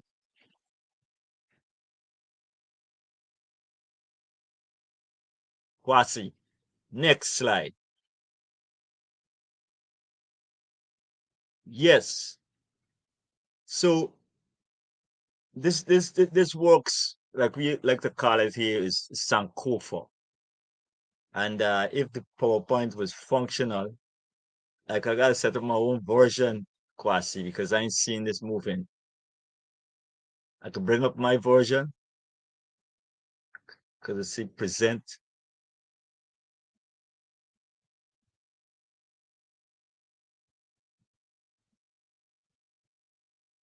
Yes. So this whole journey about the African food basket and the Italib. So we started as a food buying club in Toronto, and it was a nonprofit cooperative. That was the idea, because we were purchasing the most expensive foods in Toronto at the time. Stick up in. You want to bring up try to share from your end. I was trying Yes, to. let me see if I can bring up my from my end. So because I want the people to see the presentation. all right. So give me a quick schooling. There's a area called present. Yes. I Just click on look that. share screen. Okay. Okay. And then I'll be able to see it and then add it to the stage. Okay. All right. So let's go. Yeah, and then they'll ask you to select which tab, and you just select wherever you have it pulled up. Family, this is history. These were the two presentations that I saw at the Rastafari International Conference, and I said, no, sir, these things have to go. The global Lion Pride family office cities. And this is the beauty of Rastafari independent non-aligned media, because no other media is gonna be at a conference and see this and say we have to share this. But this is what we need right now. You know what I mean? As a global family. So you see it? Share screen. When you when the eye wait. Yeah, just press share screen, and then when I see it, I'll add it, and then there I can continue. And family, if you have comments, put them in the chat. Your questions, so we will get to the questions in the chat. I want to big up Ras Roots Life. I see Ras Roots Life burning a nice fire in the comment section, asking people to share the stream and to like and to, you know what I mean? I love that, because he's part of our Lion Pride, our inner circle. I'm in love when people take ownership over this platform that we're building together. You know what I mean? I think that's the way we're going to. Okay, Kwasi, I seen you seen it? Yes, I see it. All right, so I'm gonna take away myself, and then there I have it. All right, so I can just, if you see any glitches, let me know. I can just run through this in a lightning, because I know we spend a lot of time, and I know time on this computer is not such a good thing for some ones on ones, but anyway, so go back and get it. And when I say go back and get it, it's looking at the roots of the Ital from Pinnacle, moving forward, the Naibingi house, really having the agenda of the Ital, because I was able to meet Ras Bonaji's for the first time in Barbados. I think it was around 81. And he spoke of something that stayed with me. Talk about the Ital liberty, and he talked about we as Rastafari being self-sufficient, self-determining, not depending on the Babylon, making sure that we have enterprise, that we don't have to work with the Babylon. And I like to say, give thanks, living in Canada for nearly 50 years. And I always working as a job institution that I have a sense of self-determining for myself and family in my employment. First was divine truths and rights. Much respect to my brethren in that institution. And then the African Food Basket, that I was the executive director for 26 years. And now I am the executive director of the Black Food Sovereignty Alliance. And I give thanks for everyone who was on board. Because as I said before, for me, my life or my liberty is the Ital live. And the Ital live is to live as natural in harmony with the environment. The Ital live also living in harmony with each and every one, each and every living organism. So go back and get it. I can quickly run through this African Food Basket experience. So we started in October 1995. As you see, October 1995 to now there's 30 years. And this is the first newsletter that accompany a basket of fresh, culturally specific foods like avocado, bananas, oranges, mangoes, corn, callaloo, spinach, cabbage, potatoes, yams, edibles, and a variety of tropical products, mostly tropical products. Because the idea was to make sure ones in our community, and I'm talking about the Black community in Toronto, we're the most food insecure and we had the lowest wages. So this works was intentionally focused on single Black mothers and on senior Black families, senior Black community members, the most vulnerable. Like the United Nations mandate about food security, we want to make sure we attend to the service for the most vulnerable. Now, when my brethren talk about social enterprise, from the beginning, we was a social enterprise because people purchased this basket of food. We were able to sell the food at a lesser price than the retail store purchase price because we never put a markup on the food. And we had volunteers who were packing, and we had volunteers who were distributing. So we were able to do that for a number of years. And it's about cooperatives. And I like to always use this quote from Chancellor Williams. I know a lot of people read the book, The Destruction of Black Civilization. But the other book that Chancellor Williams wrote, and now the name of the book missing me, but basically what he wrote about is the rebirth of the Black civilization. And the rebirth speaks to what we need to do. And Kadamari Knife presentation and Marcus Garvey philosophy fills that value. Ras Xola, Yes. one second. Can you put the slide, because the slide is not moving off of the Sankofa bird? Were you trying to move the slide forward? I move it, but it didn't move. Yeah, and we're not seeing it. So put it in slideshow mode and see. Yeah, there we go. Okay. There we go. All right. Now it Okay, moved. okay, All right. okay. I see. All right. So you see the basket of food every third week. That's what you're seeing. What slide you seeing?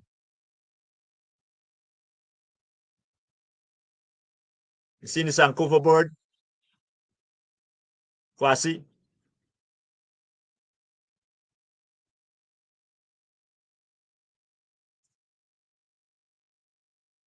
Okay. Yeah, I see it. I see the Sankofa bird. Okay. All right. All right. But what I'm saying is, can you put it in full screen? Click on slideshow and put it in full screen, because I know Okay. it's gonna be small for the people on their phones. A lot of people watch this on their phone, so How put is it. it now? It is still. I can see the slides at the side. So if you go to the top and click on, there should be a tab that says slideshow. I know that's what I'm doing, but for some reason that's how it's showing, you know. So Okay. All right. We'll work with it. We'll work with it because it's powerful same way. But yeah, man, the okay. slides are moving now. Yeah, I can. Okay. Yeah, I can continue. All right. All right. So okay. Okay. So we started delivering these baskets, and then we started looking at the wider picture of food security. The slide change? Yes, I. Yes, I. The slide Yeah. change. Yes. So we started looking at the wider picture of community food security and how we reached the community food security from just a food buying club. Is that actually I got a pause because I was speaking about Chancellor Williams when you kind of interrupt me. Yes. And Apologies. when he spoke about the rebirth of Black civilization, basically he did some research. The book says that he did some research in Africa to see what might be a good solution for people of African descent to really use combat combat the scourge of colonization and white supremacy. And I think the significant message I get out of the book is a comment he made when he spoke about cooperatives. And he said cooperatives, the people of Africa is natural. It's not, it's common sense.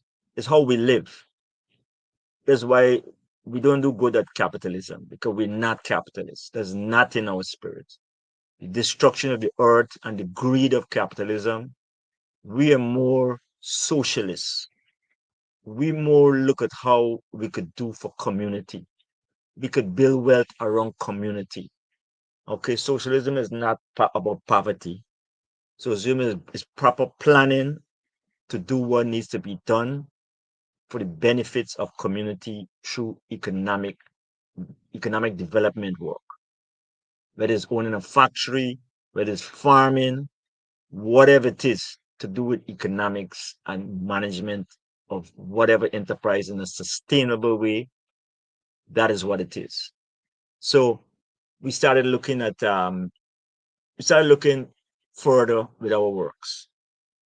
I attended a conference at the now Toronto Metropolitan University called Ryerson, where I met a young man named is Andy Fisher from the Community Food Security Coalition, who spoke about community food security. So it opened a wider area of work that we could do other than a food buying club. We started looking at how we could make sure that we engage our community in looking to be more food secure. So we started looking at farming. We established two farm projects in Toronto. One in Toronto at the then Black Creek Urban Farm, not the new version of Black Creek Community Farm, the original Black Creek Urban Farm in 2005 in partnership with the city of Toronto, where they had 8 acres of land that was vacant in the largest Black community in Toronto at the time, the Jane and Finch neighborhood. Much respect to that community. And we established the Ujama Farm Project. Ujama Farm as a program of the African Food Basket that exists to this day. So that program has been running for nearly 20 something years. And one of the most important projects that come out of that farm project is the Cultivating Youth Leadership Program, where we engage young people in job opportunity training, but it's about leadership. You don't have necessarily have to be a farmer. We want you to have good leadership.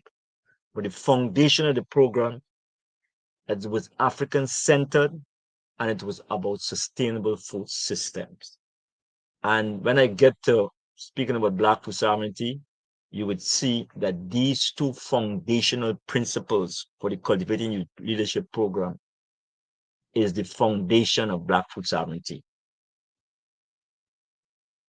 So this is some of the field experiences of the youths. And there's a particular picture in this collage of pictures with my good brethren from Detroit. We took these young people to Detroit, I think it's around 2006, 2007, and we intentionally chose the city of Detroit because it was a city.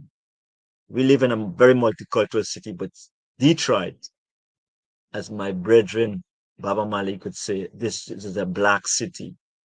The 80 to 90 people in the 80 to 90% of the people who live in that city is people of African descent.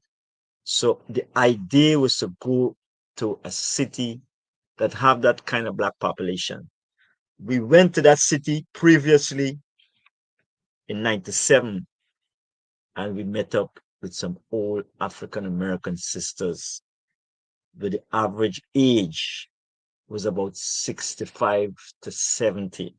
They were called the Garden of Angels, and they made a great impression on me in my works to seeing what the ancients do.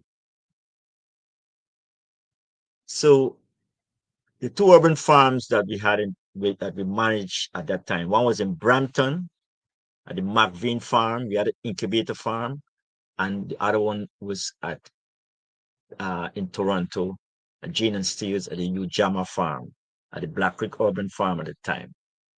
Now, the Ujama farm, we started with the cultivating youth leadership, but we end up being an incubator farm. And what is an incubator farm? Incubator farm is a farm where you will be able to train farmers in farming, but you provide the necessary resources for them to make the first step in farming enterprise. You give them access to land, you give them access to water for irrigation, you give them access to tools, you give them access to farming machinery like rototillers, tractors, and other different farm equipment to prepare the land. You also give them access to knowledge, the very most important, the knowledge of farming. I have a thing in Guyana, a whole heap of brethren to say, when they're going to farm, so they're going to bust a piece of land. But my brethren and my sisters, it's not just bust a piece of land.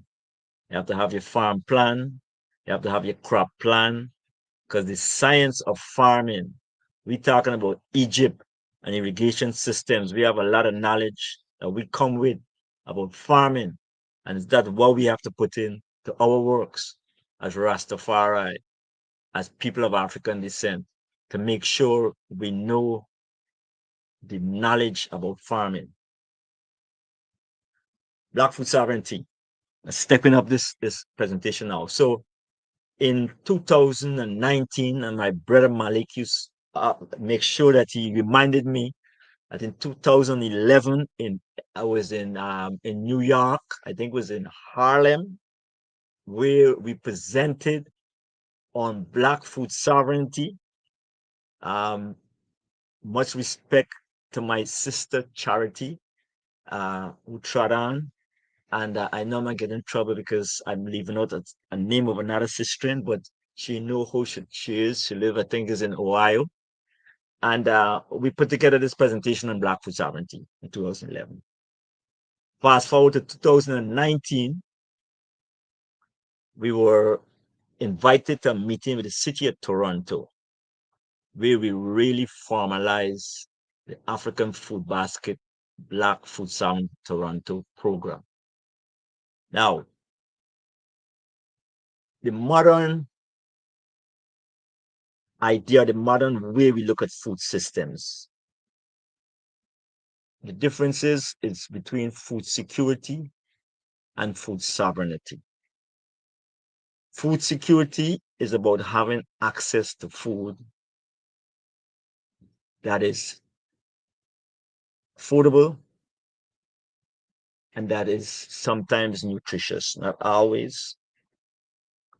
But with food sovereignty, it's the right of people to healthy and culturally appropriate foods produced through ecologically sound and sustainable methods. And this is the most important aspect to people of African descent and Rastafari, and the right to define their own food and agricultural systems. And the ones who know as Rastafari, we define our food system. We define the vitality. No one can come and teach us that. As Muta had a conversation with Muta last week, and we talked with the vitality. Muta said we go up in the hills and we live an liberty as the Ital live. So it's a natural progression with the inspiration of the Almighty Kadmari Haile Selassie to find this path of the Ital live. But the modern perspective on food sovereignty comes from a group called La Via Campesina, the peasant way. And this was the International Farmers Organization, founded in 1993, but really got functional in 1994, 95, same as the African Food Basket, and describe themselves as an international movement which coordinate peasants' organization of small and middle-scale producers, agricultural workers, rural women, and indigenous communities from Asia, Africa, America, and Europe, really looking at different ways that we could look at the food system. Because with food security right now, it is being co-opted by multinational corporations. It's just about capitalism, it's just about greed, and it's just about destruction to the ecosystem of the earth, whether it be the air, whether it be the soil, and most importantly, whether it's the water, because they're damaging the water system with the chemical inputs, whether it be the fertilizer, or whether it be pesticide, many different ways they're destroying the environment. So the idea of food sovereignty is that it's the right of people to healthy and culturally appropriate food produced through ecologically sound and sustainable methods. In Rastafari food sovereignty, we could take out ecologically sound and say through the ITAL sustainable methods. Because the ITAL, as my brethren say, is a step. It's what's the word the brethren use? The brethren say organic, further than organic with the ITAL lip. Now, let me define food sovereignty as the right of people, communities, and countries to define their own agriculture, labor, fishing, food, and land policies which are ecologically, socially, economically, and culturally appropriate to their unique circumstances. That speaks to the vital liberty. That's when we say Rastafari food sovereignty, we're referring to the socially, economically, and culturally appropriate ways to our unique circumstances, to our unique vital live. It includes the true right to food and to produce food, which means that all people have the right to safe, nutritious, and culturally appropriate food and food producing resources and the ability to sustain themselves. Now, what really got us moving in Toronto with Black food sovereignty? I interchangeable between Black food sovereignty and Rastafari's food sovereignty. So bear with me.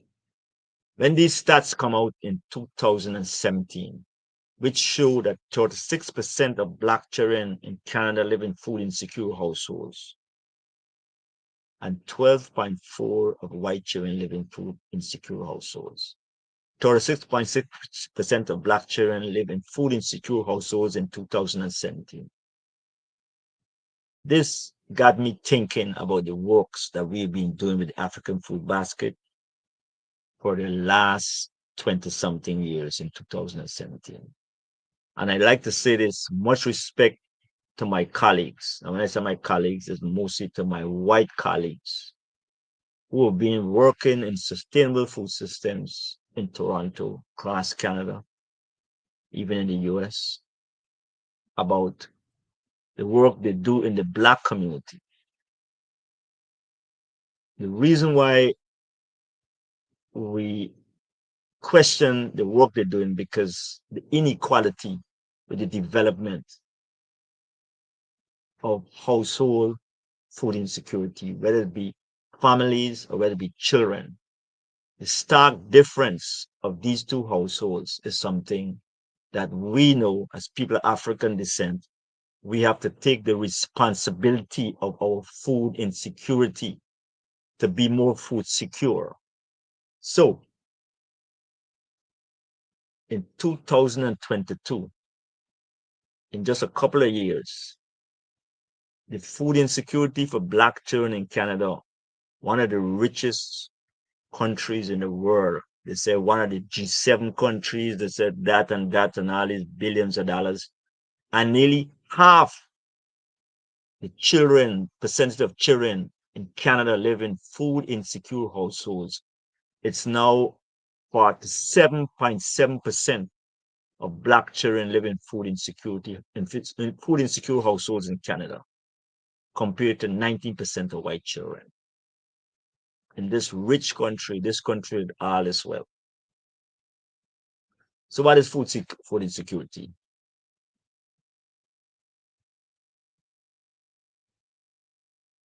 Food insecurity means inadequate or insecure access to food due to financial constraints.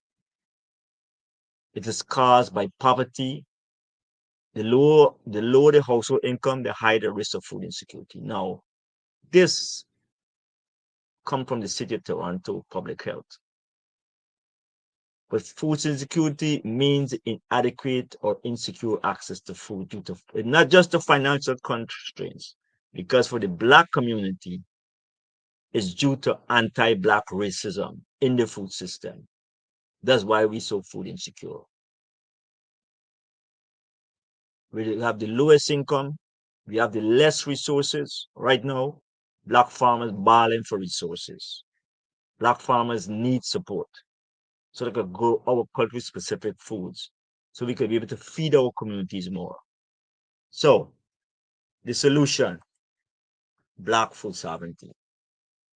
Black food sovereignty is the right of people of African descent to healthy and culturally appropriate food produced through ecologically sound and sustainable methods, and their right to define their own food and agriculture system. We got to do for self. And as Marvin Knife said, Marcus Garvey, don't give it the blueprint. And I always like to say, Linton Kwesi Johnson, and this message is to the Black intellectuals, the Black people who have businesses, the Black people who have money, even some Rasta, the Rasta them who have big money and they know what to do with the money to invest it back in community. Linton Kwesi Johnson, the poet from London, said the Black petty bourgeois, them full of flat. It's like we have a lot of Black people who have money, a lot of Rastas who have money too, and they're full of flap because they don't know how to invest that money. And we're taking the money from them, we're turning over that money, whether through cooperative enterprise, whether through social enterprise, to make sure we invest in ourselves. Because, as Marcus Garvey said, we have to liberate ourselves. We have to be able to produce for ourselves. We got to be able to create food secure communities for ourselves. Now, the idea of Black food sovereignty, and I must say this idea predates Via Campesina campaign about food sovereignty, because in Africa, we were always food secure. We were always food sovereign, as Kadamawi Knife said, ancient societies. And we're talking about the city of Benin, we're talking about Aksum, we're talking about Egypt, we're talking about Punt. We're talking about Mali, Ghana civilizations. These civilizations were food secure and food sovereign. We weren't starving by the millions. We knew where to get food from.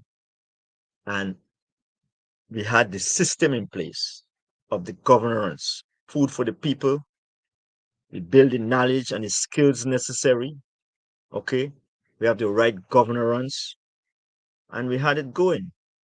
And it was mainly a cooperative solution to what we're doing, because it wasn't about capitalism. We definitely sent food to Asia and sent food to different parts in those days. They're talking about pre-colonization. I'm talking about from Egypt straight forward to the Benin Empire, that the British come and see this burgeoning society and mash it up intentionally with the destruction. Because, as my brethren said about Wall Street, they're always just trying anything black. That's why Rastafari now have to heed the words and look at the tradition of Marcus Garvey, and the social enterprise move forward.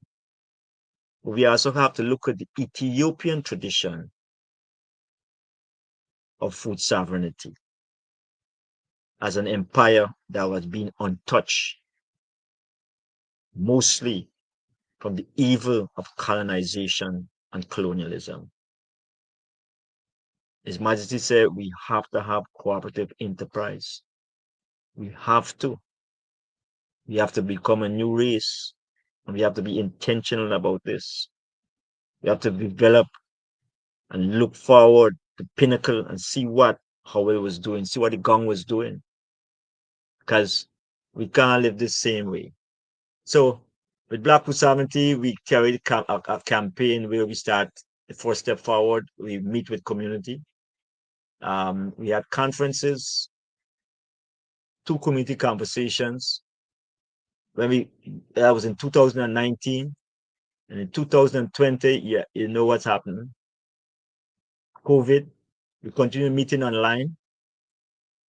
We had the first conference in 2020. Second gathering, 2021. This was a national gathering, the Black Food Sovereignty Round Table, where we invite my good sister Darn Morrison of the Shumac Ancestry and founder and curator of the Working Group of Indigenous Food Sovereignty. And I must say this, Indigenous Food Sovereignty has been my school for the last 4 or 5 years, looking at food sovereignty, because the Indigenous community in this land of Canada, they has been fighting an ongoing battle of sovereignty. So food sovereignty was just another part of the solution of sovereignty. So I've been learning a lot about Indigenous food sovereignty in my knowledge. One of the real highlights of this work, I'm going to run through this fast now, is that we were able to work with the city of Toronto. Now, this Black Food Sovereignty Plan has been approved by Canada's leading city, the city of Toronto, responded to the needs for immediate and comprehensive action to address the problems of food insecurity experienced by the Black Torontonians. So this is a very much of a pioneering milestone. On October 1st, 2021, the City Council approved the first Black Food Sovereignty Plan. And this plan have mainly focus areas of partnership with the City of Toronto and the Black community, where they will help us with funding, infrastructure, and other areas of development like a food center, but also the Black community partnering with different departments within the City of Toronto to make sure we can move the agenda forward of being more food secure and more food sovereign. So from this, I must say, the idea, because things evolve, one of the architects of Black Food Sovereignty in Canada, I started looking forward at my life and my liberty as Rastafari. And I realized, you know what? Rastafari was living Rastafari food sovereignty from time We the only people in the Caribbean and probably in the world who set an example and come up with a whole dietary pattern. When I and I family run from the land, especially in the Caribbean, food injustice in America and food justice in the Caribbean have similarities. It's more unjust in America and Canada because of white supremacy, more prevalent continually. In the Caribbean, we have a little bit of a way. We have ways to move forward in a more progressive way in looking at food insecurity. But some of these islands are still with the colonized thinking. There's some research that came out recently about countries in the world that is self-sufficient in food. A study that was done from a German group. And what they came up with, that Guyana is the only self-sufficient country in the world of food. Now, pretty interesting. Some people say, oh, it's a small population. I think that nothing to do with small population. It's got to do with the intention of the people and the governance that they receive. Now, the government of the day should celebrate, but not only the government of the day should celebrate, the government of the past, because that self-sufficiency started in the 60s, the late 60s, with the first government after independence, where they banned all foreign food. And people had to be self-determining. People had to be food sovereign in Guyana. So food sovereignty is not a new thing for Guyanese. That's why you see we live in Trinidad, we live in Barbados, we live in Grenada, we live all the way up to North America. Enough and I run from the socialist revolution, but we still participate. And every backyard, as Kadamabi Knife said, every backyard you can find fruit trees and coconut trees. So that was intentional. And the only people who's lived that way is Rastafari. You go in a Rasta yard, have all kind of trees that are always growing food. There's an liberty. So I was honored to be able to present Rastafari's food sovereignty as our way at this Rastafari conference in Toronto in 2025. And I can seal up now. I'm sorry, but we get a little tired of waiting, so we decided to clean our own house. I need to clean our house as Rastafari and get forward to the land, especially like the Nyabingi community. There was a situation with Scotch Pass and the Marley family. And I look at it, and I read it, and for my work as a Rastafari food sovereigntist who promote the Ital liberty, it's a responsibility that the house should be able to create an economic opportunity off of that opportunity that was given by Bob Marley to the Nyabingi community to make that land be functional and self-sufficient as a learning farm. Because we just run to the land, but we don't have enough knowledge. The Marley family also could have created the environment because them got the bank to make sure the work with the Nyabingi community to create social enterprise, incubator farm. You give them the land, y'all got the money, y'all could give them the irrigation, y'all could give them the tractor and equipment. But the Marley family could have give much more. But it's a knowledge thing. So it's not criticizing. It's that when you don't know, you don't know. You got the bag, but you don't know what to do with the bag. You don't know what to do with the bank. And as the knowledge move forward, hopefully we do the right thing. And hopefully Hausa Nyabingi, the Boba Shanti, the 12 tribes, the Orthodox, we could make sure we go back to the land and become more food sovereign and more food secure. Rastafari, and the end with the words of the mighty Marcus Garvey. We got to emancipate ourselves from mental slavery because whilst others might free the body, no one but ourselves can free the mind. And this statement was made in Canada, in Menelek Hall, Sydney, Nova Scotia, in 1937. Rastafari. Give thanks, my brother. One perfect love. Knife, if I can, open up here. We want to hear. You hear me? Yes, sir. Yes, sir. We hear the eye now. Right. So give us your comments on that present.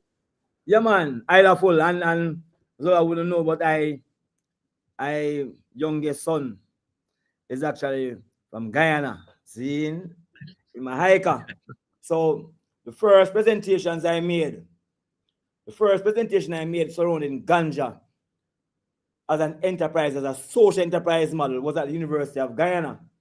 Where my son's mommy, was not my son's mommy then, asked her to make a presentation, and I chose Guyana specifically because Guyana, as I say, is the only country in the world which is a cooperative republic. And so the idea of the social enterprise model would have fit well with Guyana. So the second presentation I made in Guyana was Guyana, the corporate republic / social enterprise state. That was the second because of the, So note, Quasi, Ras Xola mentioned the work of two really good ancients in Guyana.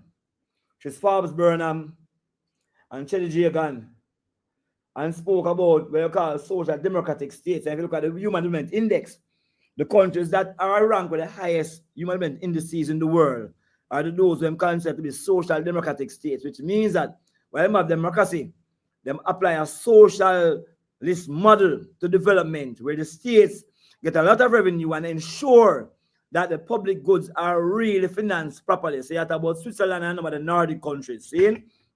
So I concur with what the ancients say about the social democratic model. And note that Rastafari liberty also reflects that. That's why you find that in the Caribbean, the countries that embrace that kind of social framework, Rastafari and ones and them tend to work somewhat good together. And not that we are politically partisan, but because you have a point of convergence around the philosophy surrounding empowering people. That is what should be, whether they manifest or not. And so that idea, and I have a couple of specific things I want to speak to Ras Ancient, because the model, the Black Food Sovereignty Plan model, but understand what the context of Canada is. Remember that Canada is a lead in the Americas and what we call mainstreaming the most vulnerable groups. So you talk about the literature surrounding gender mainstreaming and gender mainstreaming across youths, persons with disabilities, and centralizing climate change. Canada actually drives that process in the region. But in fact, Canada has redefined a lot of things, including what we call intersectionality, where they argue that when you look at different spaces, the reality in one space is different from the reality in the next. So even if we are applying a certain kind of principle, it must be contextualized. And things, so you focus a lot on how they should be focusing a lot on giving a lot of resources, because that's what this scholarship says that they are doing.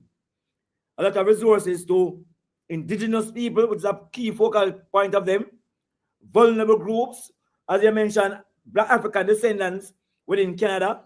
And so essentially what you're doing, I say for the past 40 years, is really providing an opportunity. And that's why the win-win scenario comes in. I would say we can win the world without finding a shot. Because the development agenda of I as Black people synchronizes what Canada profess to be their agenda globally. Because you're out there trying to provide resources, even in Jamaica. Yes? Through different programs to these vulnerable groups. And so your model becomes something which I'm going to argue is transportable across the entire region, especially in Guyana. Because remember that the Guyanese government gave both the Bingi House and the 12 tribes house 1,000 acres of land, So I went to Linden as well. I went to Linden Bingi House and reasoned about and wrote some proposals for them to support programs. But the governance element, and that's why your model is crucial. The emphasis on providing and building out governance structures, the the emphasis on training and capacity building, of empowering youths. And this is what I think now is a big question, which is a big opportunity for you. When you look at management evaluation framework, Ghana also put up that is called the MEAL, management evaluation, accountability and learning framework. And what you're looking at now is the impact of the work. No doubt the work has been impacting because you have about 27 years of work with a cluster of ITAL farms, which impact thousands of people's lives directly and indirectly. What I'll ask though is, have you calculated, I'm using these words deliberately, giving you your business background, have we calculated the social rate of return on that investment? And I say deliberately because that's something that we try to do and push a lot in the region, because I realize that it's the works that we do, the impact is phenomenal. And when you monetize it, it becomes billions of dollars. And therefore, someone will know that. So, okay, I'm going to give this black farm, the Black Food Sovereignty Plan, we're going to invest 3 million Canadian dollars in this program. But we know that based on the work that is done by this program, for every dollar that we spend, we generate 1.5 Canadian, 2 Canadian, or 3 Canadian when they monetize. No, we're not talking about us making money now. No. Let me tell you what I mean. If I ask you, over the last 27 years, how many persons have you trained in agriculture practices in Canada? What number would you give me? What kind of number would you get? I would say, I think we train, I ain't got the numbers in front of me, but about 500 youths. We train over 100 farmers. I'm talking about black farmers, like youths. Mm-hmm. Some move on to purchasing their own farm. Okay. But the idea, a compliment I got a couple months ago from a brother in Atlanta. And I don't know if he realized what he said to me. And I think this is important. And this is to do with Habisha Inc. from Atlanta. And when I look at the accomplishments of Habisha Inc., yeah, I know that I would probably be on the Ghana trip too. Now, the Detroit Black Food Sovereignty Network, my good brethren, my close brethren, Baba Malik, what the brethren from Atlanta said, he said, Baba Anand, he called me, Baba. I said, Baba Anand, you are the teacher of teachers. All right. Now, what you asking me, to put that into context now, I got to look further than just my work with the African food basket. That is the point I'm making now. Because we are talking about impact. And this is the monetization, which is what? So when we do the work, we create what we call a tree system, because I want now to know where those 500 youths, and we start to monetize them value creation, because we are showing them that when we invest in this program here and we train these youths now become, the multiplier effect is phenomenal. I pray that I have to give you another one too. And this is from my good brethren, Baba Malik. This year,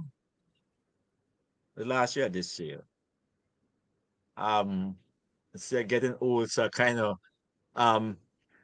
in Detroit, a supermarket was opened, the People's Food Cooperative, we call it, eh? And without no bragging or boasting, my brother Baba Malik is the architect of how this thing manifests. Now, this supermarket, to set it up, is about $20 million US. All right. This to me, this is the most exemplary Black food sovereignty development I know in America right now. There's more happening. The evaluation piece is speaking about. I don't get. Go ahead. Watch this now. So those are very explicit. Because I say to you, which is really a no-brainer based on what we live to do, that you could actually track and trace from the emergence of the whole thing of the food sovereignty and the ITA liberty. You could track and trace the health impact on that population. To say the savings, I think now, I assure you, I think like, we are putting the monetary savings. Yes. Each black family, not only sometimes to reduce cost of food, but not the improvement in health, the prevention of certain illnesses, because of how we know food impact people's overall well-being. These are different. These might be things that are sometimes difficult to monetize, but we can look at the savings, we can look at how the data has changed. It's not difficult to monetize in Canada. I can tell you why. Canada have a food guide that is about 80% plant-based. Nice. Okay? Now, the reason why is about 80% is because the detriment, okay, of consuming meat, okay, and dairy. And this we have now a government who could analyze your analysis you're asking for. They're doing it for us. So the ITA live play a great part of that plant-based diet in Canada. And I tell people the among the vegan food stores you could see in Toronto. You know what I mean? I give thanks for that because I don't have to eat ital. You know what I mean? I can eat different versions of ital from different countries. Yes, that is plant-based. Yes, exactly. man. That's all. So Kwasi, this is the point we're making now. Which we will do through the RMO. These major programs that we run create significant economic value, social value, because there's a health part and a whole mindset part with the thing of having your own and feeling a sense of self-esteem and you control your own food, the environmental value creation and the cultural value creation. So as the ancient that said in his presentation, the Black Food Sovereignty Program is actually a social enterprise model that has created significant outcomes and impact that are measurable in the state of Canada. And so I'm suggesting now, this is what I'm suggesting. This is what you must now engage your mayor in doing. Let her commission a research with your organization to assess the impact of the organization over the last 20 odd years on that landscape, and what it does, while it gives you the evidence to show the efficacy of the eye work, it also gives her enough ammunition to defend any other kind of work that she wants to do as it relates to these kinds of things. So similarly with the indigenous people or anybody else who is disenfranchised, and so what we have seen today, Kwasi, is that we have two models. We have a model a century a year old, but we have a contemporary model right here. Yes? And just as how we had Pinnacle, which actually wrote a paper on Pinnacle as well, Just as Marcus Garvey wrote a paper on the business model of Pinnacle to show it as a social enterprise as well. We have others, and we are going to put together these things. And the scholarship is important because, Kwasi, we need to have case texts of social enterprise models developed. See, and when we say these are new words, not new concepts. The history of INI people have been one where that has been the vehicle through which INI transform and continues to transform. And so I really do give thanks. I set a whole of notes based on the reason, because you can so I see, I'm going to send them to Kwasi.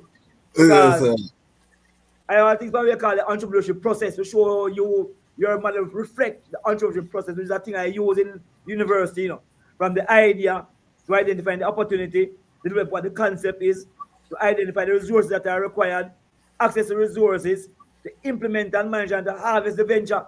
I wrote out all them things just now when I hear the reason about it.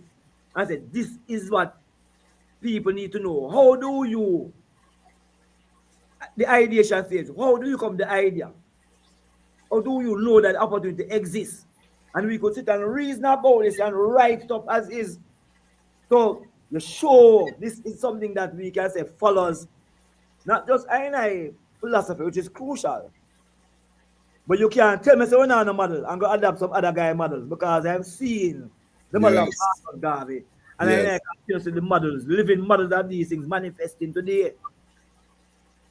Serious. Mighty works ancient. I showed you that. See? Um, Give uh, thanks. Mighty works. and I like to use this opportunity to shout out the farmers on the 8,053 acres of land that in Nyabingi in Guyana is stewarding, that we continue to steward it well and we create. We got to bring Kadamari Knife down to talk about social enterprise and see how we could really, because I can say this without fear, the ones guarding that land seriously, but we got to look for help where it come from as Rastafari. And I can yes. shout out to farmers like Ikomo, like my brain catching me now, like but all the angels farming on both the lands for the Naibingi house in Guyana, on the coast in New Amsterdam and on Linden in Wizrock, Okay. Addis Ababa Land Trust. That piece of land, we have to give thanks. And I'm glad I had this opportunity to say this to my community on this platform. And Yes, the I. brethren Kadamawi Knife able to visit it and speak of it. Yes, I. That is a jewel for the Rastafari Yes, I community internationally, It not is just on the in highway Guyana. to Brazil. Linda is on the highway to Brazil, which is the gateway. It's some serious things Yes, that sir. you know. That was not just a buck up placement by the ones that you know. Serious. Same. So Yes. I just want to talk to my global Rastafari family to see the seriousness of where we are, the magnitude, and why the attitude must change. You know what I mean? We have to stop wasting time. We need to be strategic how we are spending our energy because we have cultural assets. I want to big up Sister Masani, who's also in the chat, for organizing this brain trust, the Rastafari International Conference. Big up Sister Masani because we this is what we live. But it's nice when I can sit down and listen to my brethren who I've heard say these things, present in a structured way, and then I can say, yes, let me bring it to the global family. So now a little girl in Zambia can sit down on YouTube and get the presentation. A little boy in Botswana now can sit up. My Zimbabwe Lion Pride now can sit up and watch a professor talk about social enterprises. Remember, say Knife a professor. Remember, say Ras Xola do this for 40 plus years. So the fact that we can distribute the information like this in this modern time, we cannot take it for granted. And so I really pray that this inspires one not only to support this platform, but to support Kadamawi Knife Works, Ras Xola Works, any serious Rastafari work that we see out there. We need to fund it. We need to capitalize it. We need to be strategic. We need to put human resource around it that we can scale it, because we have to employ our youth. Until we can employ our youth, we're not going to retain our youth. That is just the reality. You know what I mean? We shouldn't be sending our youth out in a Babylon to get employment to support their families. So enterprise and this whole reasoning, I want to be able to build this platform that my youths can work with. I am training my son on editing and different things. I would love to be able to know, say, he can go do whatever he want to do, but there's a work for him if he wants, and every parent should put themselves in that position. Likewise for the daughter and things. So when we do these works, you know what I mean, we need to really do it with that in mind. I can say one simple final thing was simple though. Yes. We reason of these things a lot, but so just the simplicity of liberty is important, because when I tried fire, my life was sure which part I get for sip where I sip, you see it? Exactly. I want to guess that. And that's why I don't travel much till 9 change. It's my love Guyana, come I go Bardo Market always open. I'll 12 o'clock 9 night, Bardo Market open. If I can't find the market, I come in the country. And I says no, but Canada specifically because it's one of the place I don't go because I certainty fire. So if I know say I'm in that space now, I know I can go to somewhere in Canada. And Definitely, after I check. definitely. No. You We have, understand? trust me. We make a foundation here. Just before I come on this call, a brethren from the Bingy House in Guyana, who is a teacher in New York, phoned me, came down to Niagara Falls, respect Ras Rowley. Yes, He is at an ITAL shop named Vital Life Vegan. All Okay. right. Another Ras from GT, extraordinary cook chef, Andre. Yes. You know, so He, you he, can he find took it here. care of Trust I. me. He took care of I when I was there. Yes. He said he's going to be joining the Lion Pride. He took care of I and I. Best rap I have ever had. I tell you. Yes. It's a fullness and that is crucial, you know. The fact that Rastafari can try anywhere in grow up and maintain that liberty fire. Women have a check, you know, about what I never sip and things still. Very, very crucial. Very crucial. So, family, I'm going to go through some of these questions and then we're going to let our guests get some rest. Big up Ras Roots Live. Give thanks, Eli. Last year we have Bongo Wisely. Grand Rising Family Love and Light. Bongo Wisely never leave I and I an inch. Big up yourself, Bongo Wisely. Bongo Rise Wisely, up, Bongo Real Prison Talk with Tommy. Big up yourself, Coach Tommy. One of our Lion Pride and Patreon checking in. A baby. Big up yourself, a baby. Greeting Rastafari. Checking in. Greetings, Ayenka. Mark, that's the sister in there. Ras Xola. Anyika. No, that's not my sister. Anyika Mark. Anyika Mark, beautiful sister. Bless up yourself. Super Citizen, Ras Pam J. Greetings to the item. Blessed love. All right, this is the early part. Let me see. Let me see here. Johnny Johnson, El Paso, Texas, checking in. Big up yourself. And like I said, we're going to be talking to Johnny Johnson. Sister Masani, greetings from Rasta Fest, Canada. Big up yourself, Sister Masani. Every time. Habisha, Bingy Sean checking in. More love and life to the Lioneers. Yes. That's the first time I hear that one, the Lioneer. I like it. Give thanks for the reasoning, the virtual Pan-African gathering vibing from Murray, Kentucky. Big up yourself. Tulsa, Oklahoma, checking in. Big up, big up. We lack leadership. We lack Melchizedek order. Ras, long time in the city, Ras. One of we faithful Lion Pride checking in.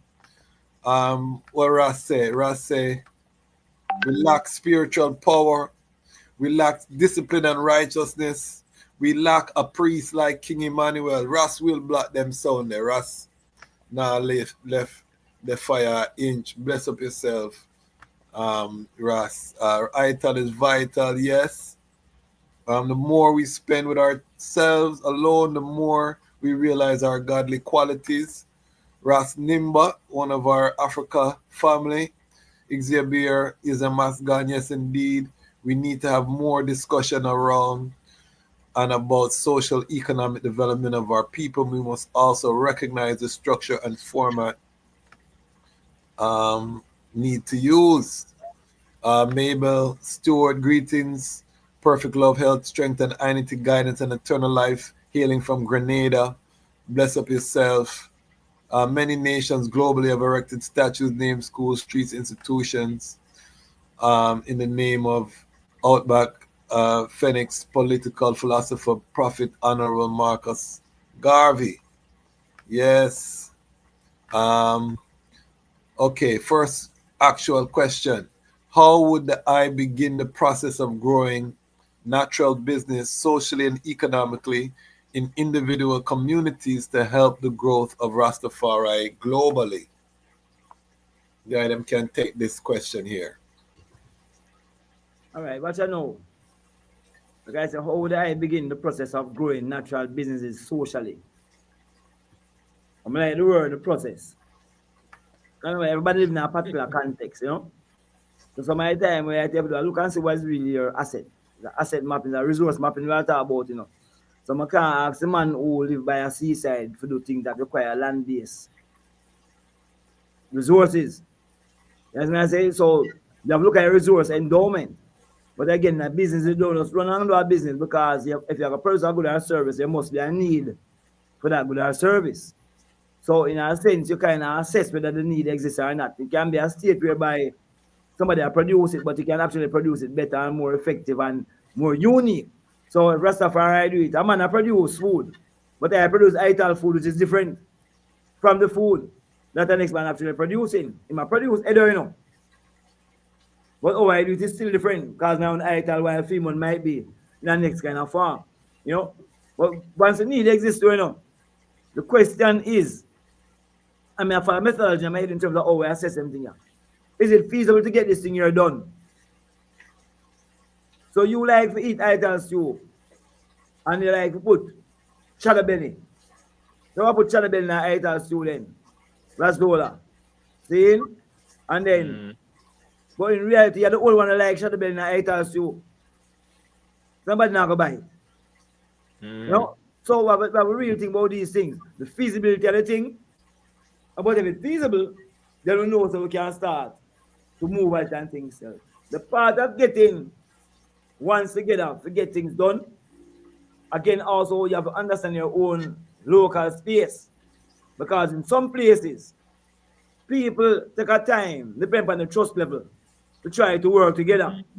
They have to work together with the people more that kind of like mind for do it. But we also have people like things that tend to be successful.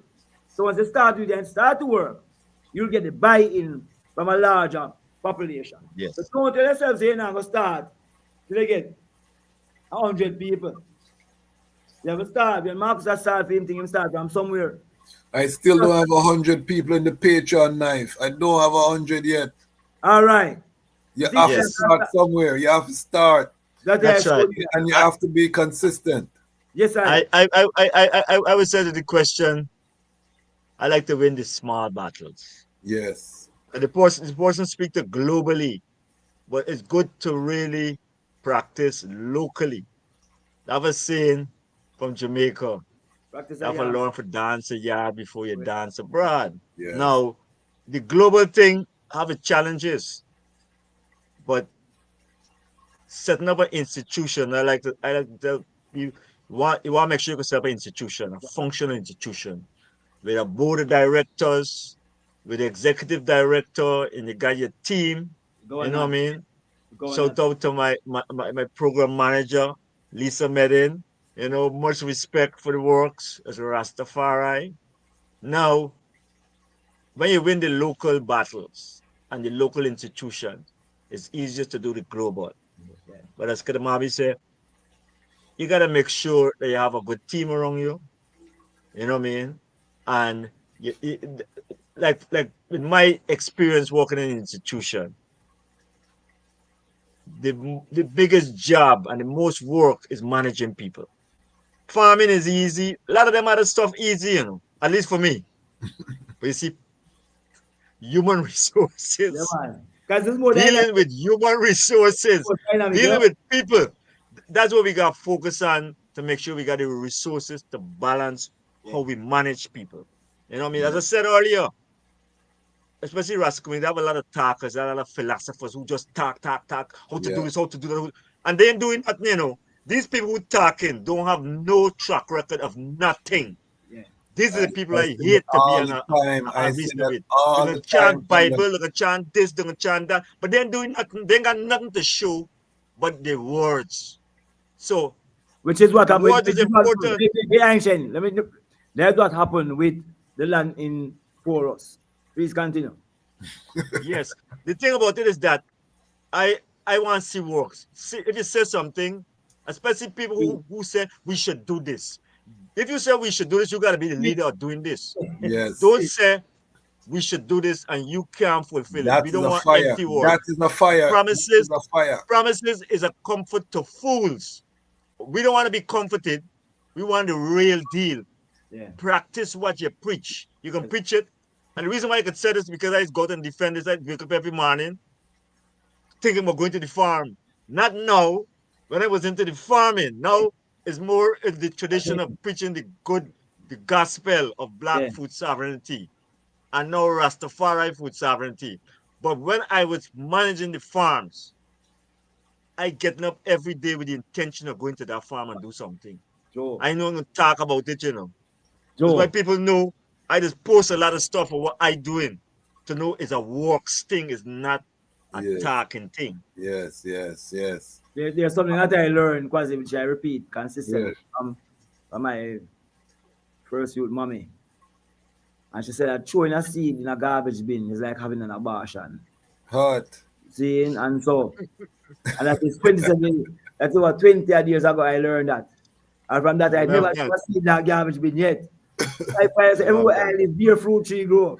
Because when I throw the seed, naturally, life come out. You know? Yes. As I mentioned, it's a simple philosophy like that where I learn from her. Allows me to have things around I. But yes, it was still the organized planting, you know. Yes, yes. But the philosophy of knowing, say, ensure, say, you deal with the full cycle of life, you know. Yes. If you eat it, you turn the seed to the soil. Yeah, man. No matter which part you're there. No matter where you are. Because most of the big trees that I eat, I never plant them. You know? And so, just the act of that creates. And so when you organize, and more to the ancient, there's something I will learn. And these are farming is the best exercise in the world. Yes, man. It's the only thing when you put out in exercise, you're certain that you're going to get forward something in the very near future as well. Yes, but the act of planting, I remember, yeah, big farms, but even your own food farm for yourself. When you do yoga, you hear the plow, we hear the this. All those things are based of, that is the base of our farming practices. You know? The art of squatting. When I used to play ball and the coach say you go squat, and you have the frog jump around the whole field. You start fret because you know it can work, but in you squatting, you're doing the same thing to your thighs, to your legs. And those are the most important things as they actually age. That's why I find that the farmer them can't get old. The therapy of agriculture. True song. I can tell you this personally. That's my personal medicine. Yes, I have about 4 months of backyard gardening. I ain't farming now. Yeah. Like how I used to farm. But the backyard garden is my Zion space. Same thing with the brethren say, squatting, bending over. Look, I just look at them plants every day. I see the progression every day. If I go and travel, I go to Atlanta. First thing I come, I go straight to the backyard. Yes, I straight I and check in to see, because when I get up and I could go in the backyard, it just energizes me. Yes. When I could squat and weed and stretch, 1, 2, everything. No, it's a beautiful thing, man. Yeah, man. Real talk. Serious. Let me continue with these sounds. Sister Andrea Peachtree, my good sister that I haven't seen her in a long time. Mama Ganja, much respect. It's yes, Peachtree. Big up yourself. Build up your soil. Yes. Beyond Organic. One of the founding members of ARC as well, and ARC Agricultural Committee. And Baby Tafari, give thanks for the word sound with Daya. Yes, I. Let me scroll down more. All right. Yes. So much love to Juma. Big works. Holding you're talking about Juma. Let me see. All right. These are I can't go through all of the comments because the item have been active. But I want to just make sure we see if there's any questions here. All right, Selassie, since you're in Australia, I have to read your comment. The brethren say, yes, I've been to only one doctor here in Australia. She recommended that Canadian dietary guide for I, as I mentioned, my fruit diet. I tell from my yard. Respect to her for overstanding I liberty. Yes, So, I. big up. Plant-based, Canadian plant-based food guide. I have to pick them up because when I started 30 years ago, the food guide is what we call a white bread food guide. White bread. It was sad. So I have to give them that respect for the improvement over the years, for the cultural relevance and the nutritional value of the food guide. Yes, yes. Asat, more heat out of Tobago, all Tobago Lion Pride, big up yourself. I want the people to know that Lion Voice is a global platform. You know, I just have to flex out sometime because I don't have a Bugatti and I don't have a Ferrari, but I have a global Lion Pride family. I want the people them know that. You know what I mean? You have to find your joy where you find your joy. Yes, I. As Rastafari Nation, we need to put collective security as a priority. I've been saying that, and we're building this platform on that principle. Orville Gale, Blessed Love, Ras Kwasi, Give Thanks, Great Show, Food Security, Blessed Love, Knife and Ras Xola, Blessed Love, Ras Orville, big up yourself. Yes, I think, okay, Johnny Johnson. The more no plant up the earth plane, the more food flowers, the more bees flowers, Yeah, many man. beautiful birds, insects equals less stress, which Yes, is sir. true. The mental health. You know, so Quasi, yes, sir, too. One time I reason that engine, because too I love birds and all them things, but I don't like prison animals, see, so I don't Yeah. keep them in prison. So I reason the ancient and I say, what you know now? You know, say the reason the bird them, that the boat again, through the man, them cut down whole like fruit tree, the man build a house. So all of the bird them migrate and gone down the mountains by the fruit trees. But say, once you want, bird just plant up beer fruit. If not, eat it back up there. And so I guess it's full of beer fruit. Yes. It's full of, it's just, I say, Rastafari as I live. And I live naturally create that ecosystem where I Yes. speak about. So you come at the gates, you can see a frog I yard enough and at night you can see two frog jump out, you know. But then when the frog go in the eye farm, go eat any kind of insect around certain vegetables and things still. Yes, Like you know, yes, yes. mongoose a walk near I in the yard for you, 6 feet, 5 feet. You see me all them tool because baby I walk behind it. Behind it. I tell you, so Look, no framework. So no rat can then you know when you're in the gates. See, I'm still to I walk through. I have a flock of birds. I have a flock of birds. I can't remember the name of the bird specifically. About three of them.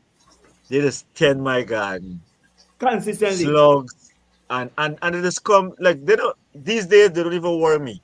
And No, they know I don't worry them. They'd come right next to me and nice. dealing with their business Yes, and I. looking after them pests. Another thing we have in Toronto here now is an infestation. That might be the wrong word of rabbits. I Mm. had I had a family of rabbits that was living under the garage of my neighbor, And that's serious for and everything. I entertain them guys until I see them guys start eat some of the beans and thing, and I feel kind of way, so I fence them around with plastic chicken wire, and when the plant get big, they don't worry it. So I kind of Yeah, allow them, and yeah. I look good in the garden and see them running around and say, you know what, I do a thing. Where have it? I can't eat out everything. I No, know. impossible. Impossible. Yeah. Because let them say, generally, you know, which is part of the presentation. You made a point in the presentation that I wanted to highlight. And you spoke about ancient societies. Even if you use biblical references, there's always reference to storage of food. There's emphasis of storage of food when you have a prediction say about a drought, but the concept of food storage was always there, which is part of a challenge amongst I people. Because when we talk about post-harvesting, so Yes. food storage is a major problem. More than 40% of the food that people produce globally actually wasted for a number of reasons along the food distribution from reaping to get it to the table. That's what I mean? And so part of what I must take from them ancient society as well is the storage component. Are we drying, freeze drying? Are we vacuum sealing? Are we processing? Those kind of things, because that is also a part of the food sovereignty component. See? Yeah. People learn that from COVID, you know. And it's something that we must learn. It's from ganja farmers. Ganja farmers in the Caribbean are the only persons who go out and deliberately look for seeds and store seeds. So the concept of a seed bank, a man who plant ganja always have a ganja seed bank. But that is something that I must practice with food generally. Generally, yes. And I have germplasm for every kind of food. Every kind of food. Very important. And the distinction they made about food security as against food sovereignty. Because food access don't mean that you really get what you want either. You get access to something that man give you. A GMO. That's right. That's right. Yeah, that's what they give us as food aid is GMO crops. So, right. You know what I mean? It's something that Black Academy knife now that seed sovereignty now. Yeah. No, we also got to protect the seeds from the GMO. And this is something that Rastafari need to lead by example. Yes. We need these institutions.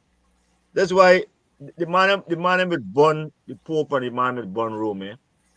But when you go to a monastery, they always have a farm.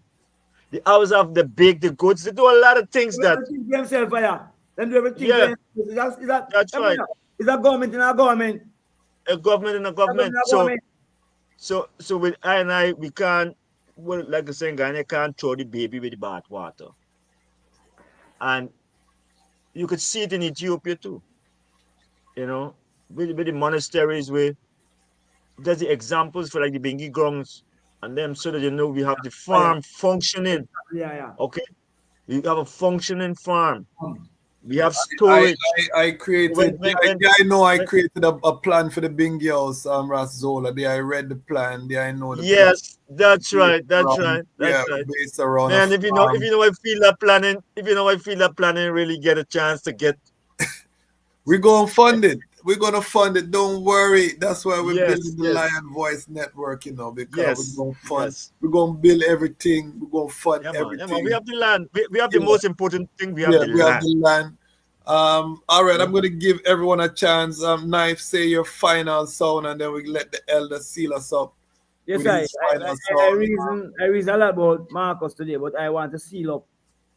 Just as a reminder, and just paraphrasing, I Selassie, as I should say, agriculture is first amongst all the things that man can do, whether it be business or profession and things, like the source of all of the wealth. Everything from manufacturing and distribution of those things come from agriculture. I'm also reminds that only when a country has established a kind of solid agriculture, a solid plan for its agriculture system, can look towards the future with confidence, you know. And I said things for I people on here for you. But we make sure that we own and control the full agriculture spectrum, and that includes air, land, and water. See? So if we really think about food, health, and wealth, sovereignty, we really pay more attention to that thing, which is sustainable agriculture practices. Give thanks. Yes, I give thanks, man. Look, and I'm meeting for 3 hours now. There's Rastafari, yeah. We give thanks that we could make ourselves available to do this work for community.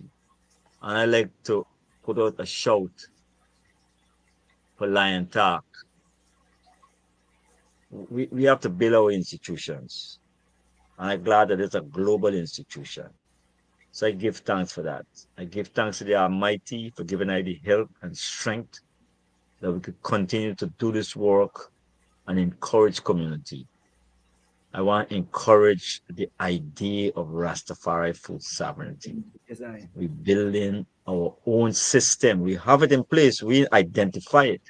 But as the knowledge move forward, we move with the knowledge.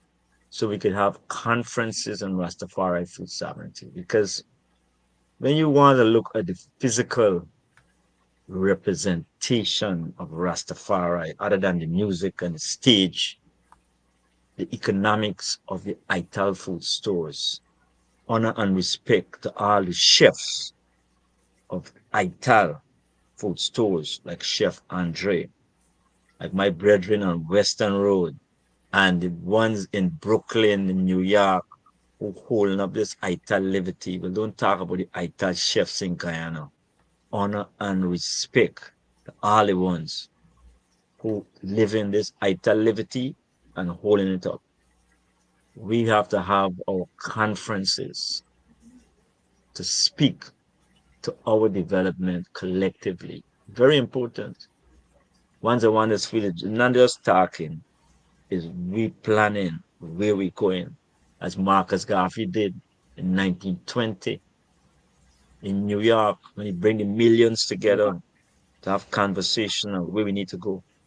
Now, I know a lot of people don't know this, but the 31st of August is the day of people of African descent.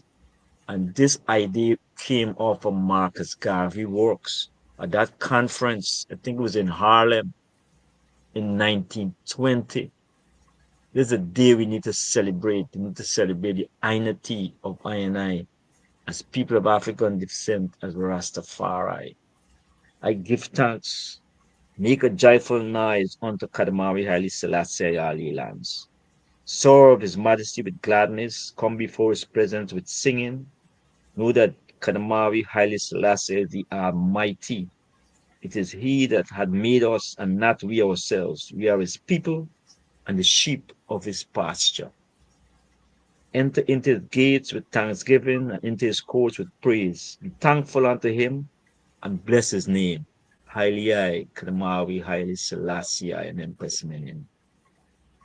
For the Lord is good, His mercy is everlasting, and His truth endureth to all generations. We speak for the generations of Rastafari, from strength to strength, that we come together, respect, and love each other.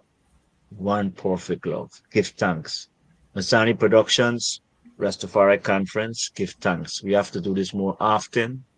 We have to centralize and organize and get this sung out. Hopefully, the next one, it took a long time. We did the first one in 1982, and this is the next one. I know there was one in between. Respect Honorable Ras Ishaka and crew who hold that one down. But for I meeting and having this conference, whether it be mini conference, whether it be whatever, we meeting and reasoning about I and I liberty, the Ital live, that is important to I. I just get a song when I put up the promotion for this from Guyana, that they want to have an International Ras Tafari Conference. Hopefully, we could make that manifest sooner than later. Yes. Theocracy, honor and respect for this works. People, move forward to Lion Talk, and let me build this institution that we could be proud of, Rastafari. All right. And we will be bringing forward Sister Masani. There's some post-conference meetings being planned to consolidate the recommendations. So we'll bring forward Sister Masani and probably some other panelists to talk about moving forward. So we're building, we're shaping this new era of Rastafari, this golden era that is coming down upon us. It's incumbent on us to not sit idly by and just let things happen, but to be intentional on how we want to shape the future. And it's happening. And we're building our media apparatus so we can control the narrative as it happens. And so that we can ensure that people, we crash this narrative that Rastas are not doing anything, that is just laziness, or is just artists, or is just singing and dancing, or is just chasing white women, and all of these things that have gone out there in terms of negative around I and I as Rastafari within the sphere of Pan-African, because I tell people my lane is Pan-African. You know what I mean? Everybody have their lane. My lane is to reestablish Rastafari as a Pan-African force, straight. You know what I mean? That is the lane that we welcome everyone to support, but I know my lane. My lane is making sure that the root is fed and watered. You know what I mean? So my guess, everything that we do reflects that pathway. We have whole heap of white Rastafari brethren and sisters, and I encourage them to build their platforms, because every vine, every fig tree have to know Kadamawi Haile Selassie the first. You know what I mean? But my lane right now is to ensure that they can't put us to the sideline with this African redemption. You know, so we're the head, Ras mean head. Yes, I am. First time a African you'd hear about one Africa, you hear about it from a Rastafari creative. So how when the thing happen now, you think we're gonna sit on the sideline and watch the thing happen and we don't rise up and shape the thing? No, that could never be. So we're here, we're making it happen. Join our Patreon. We're having our town hall meeting Sunday. If you have not voted yet in the Patreon for the time, go and vote so we can issue the time. Next month, we're going to have a special guest in our town hall meeting. We're going to be focusing on personal branding and helping people to build their social enterprises and their creative ecosystems, because I want everyone to be thinking about building something that's financially viable, monetizing, because the chain is as strong as the weakest link. We don't need no weak link, no weak fence around here anymore. You know what I mean? No beggy. We want to have the man them stand up, that they can raise a family, with strength and power. We want the system them be able to stand up, be able to do what they have to do. The youth them be employed in family businesses, family enterprises, of thriving communities, so that we can fund our own schools, we can fund our own health centers, we can fund our media. We don't have to worry about where is the money coming from for mortgage or rent, and we're hustling and we living this kind of backstabbing, petty, because these are the things that you do when you're in survival mode and you're scraping. You know what I mean? You turn to petty argument and foolishness. So we are crashing that narrative here on the Lion Voice Network, and I want to give thanks to my guests tonight for taking their time. They could charge tens of thousands of dollars for these speaking engagements, and they give it away for free here on the Lion Voice Network. So don't take this lightly, If you call Xola and you don't have 10 grand, him now move, You call Dr. Knife, you better have 10, 15 grand if you want him pick up all the phone. But these are my brethren. They came on the platform and they reason for I and I. So we give thanks for this. And family, stay tuned again. We have the son of Ketema Yeforu, who His Majesty sent out to establish the OAU. We interviewed him. We're editing that interview now. Powerful testimony in terms of how His Majesty united the continent. Trust me, you're going to want to see that. We have Kathy Howell, this daughter of Leonard Howell, talking about Pinnacle and what did happen up at Pinnacle. Nice. Coming. We have so much content. We still have the full episode of Yasa Safari to put out. We have the Tony Rebel episode to put out. We're loaded, and we have plans. By next Wednesday we hit 50,000 subscribers, and we still don't have 50 people in the Patreon. So I'm asking, let us get to 1% of that 50,000, 500 people. You know what I mean? We start with 12, make we hit the 50, and then we go to the 500. We need the item to come off of the fence to support the platform. Give thanks for those who have come off the fence recently. And we have 3 patrons in the last 2 strong. You know what I mean? So we give thanks for that, but we need more of the item. I know that the item love the platform, but we need that financial. As Knife said, in Garvey days, people got arrested for doing what we can now do openly and Yes. freely, which is support ourselves across land and sea. So Highly. now that we have the ability, we need to use the ability to do what we have to do. And being in Toronto, Ras Xola, trust me, it showed me that I need to be on the ground. I need to be moving around.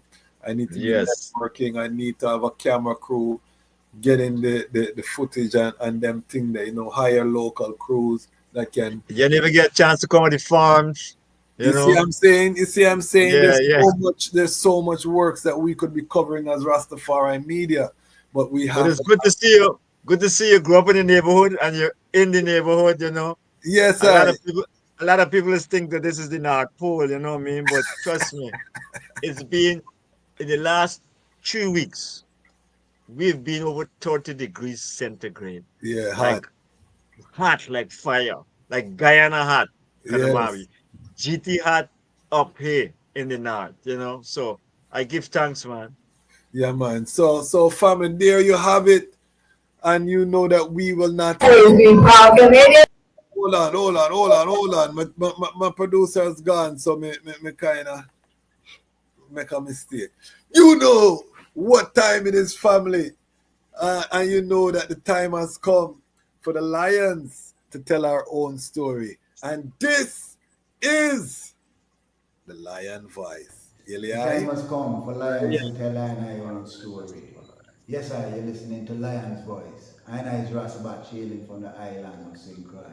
Yeah, man, bring it to your Rastafari vibes. Can you feel it? Rastafari. Babylon born when Rasta come together. Can you feel it? Rastafari. Because Babylon done when I and I come together. Look how we live together, Look how we work together,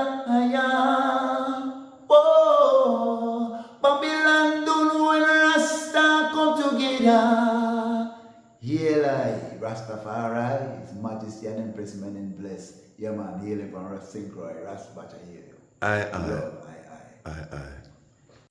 What are you waiting for? Come together, calling from near and far. Know who you are.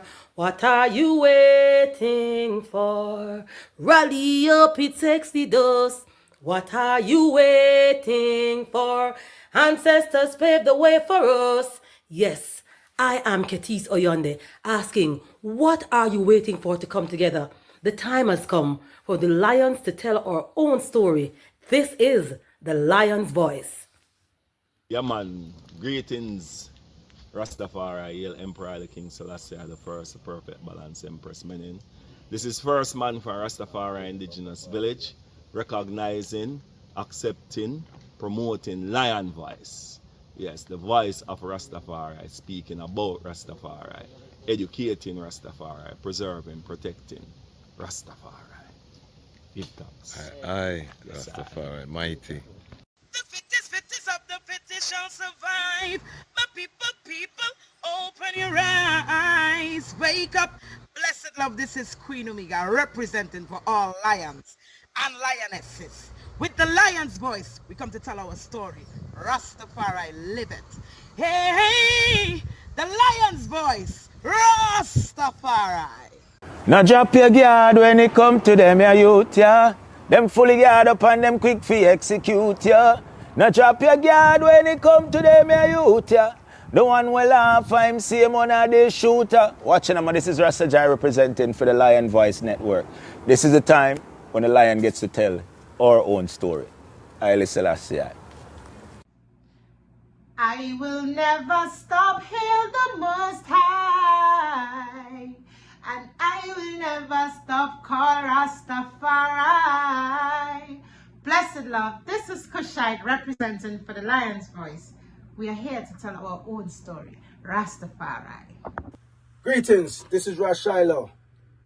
The time has come for the lions to tell their own story. See? This is the Lion's Voice. Keep it locked, right, sir? Ras Xola said that. Are you satisfied? Wipe those tears from your eyes. I'm all alone, still you thought I was telling a lie. This is the Lion's Voice. Keep it locked, right, Tessa?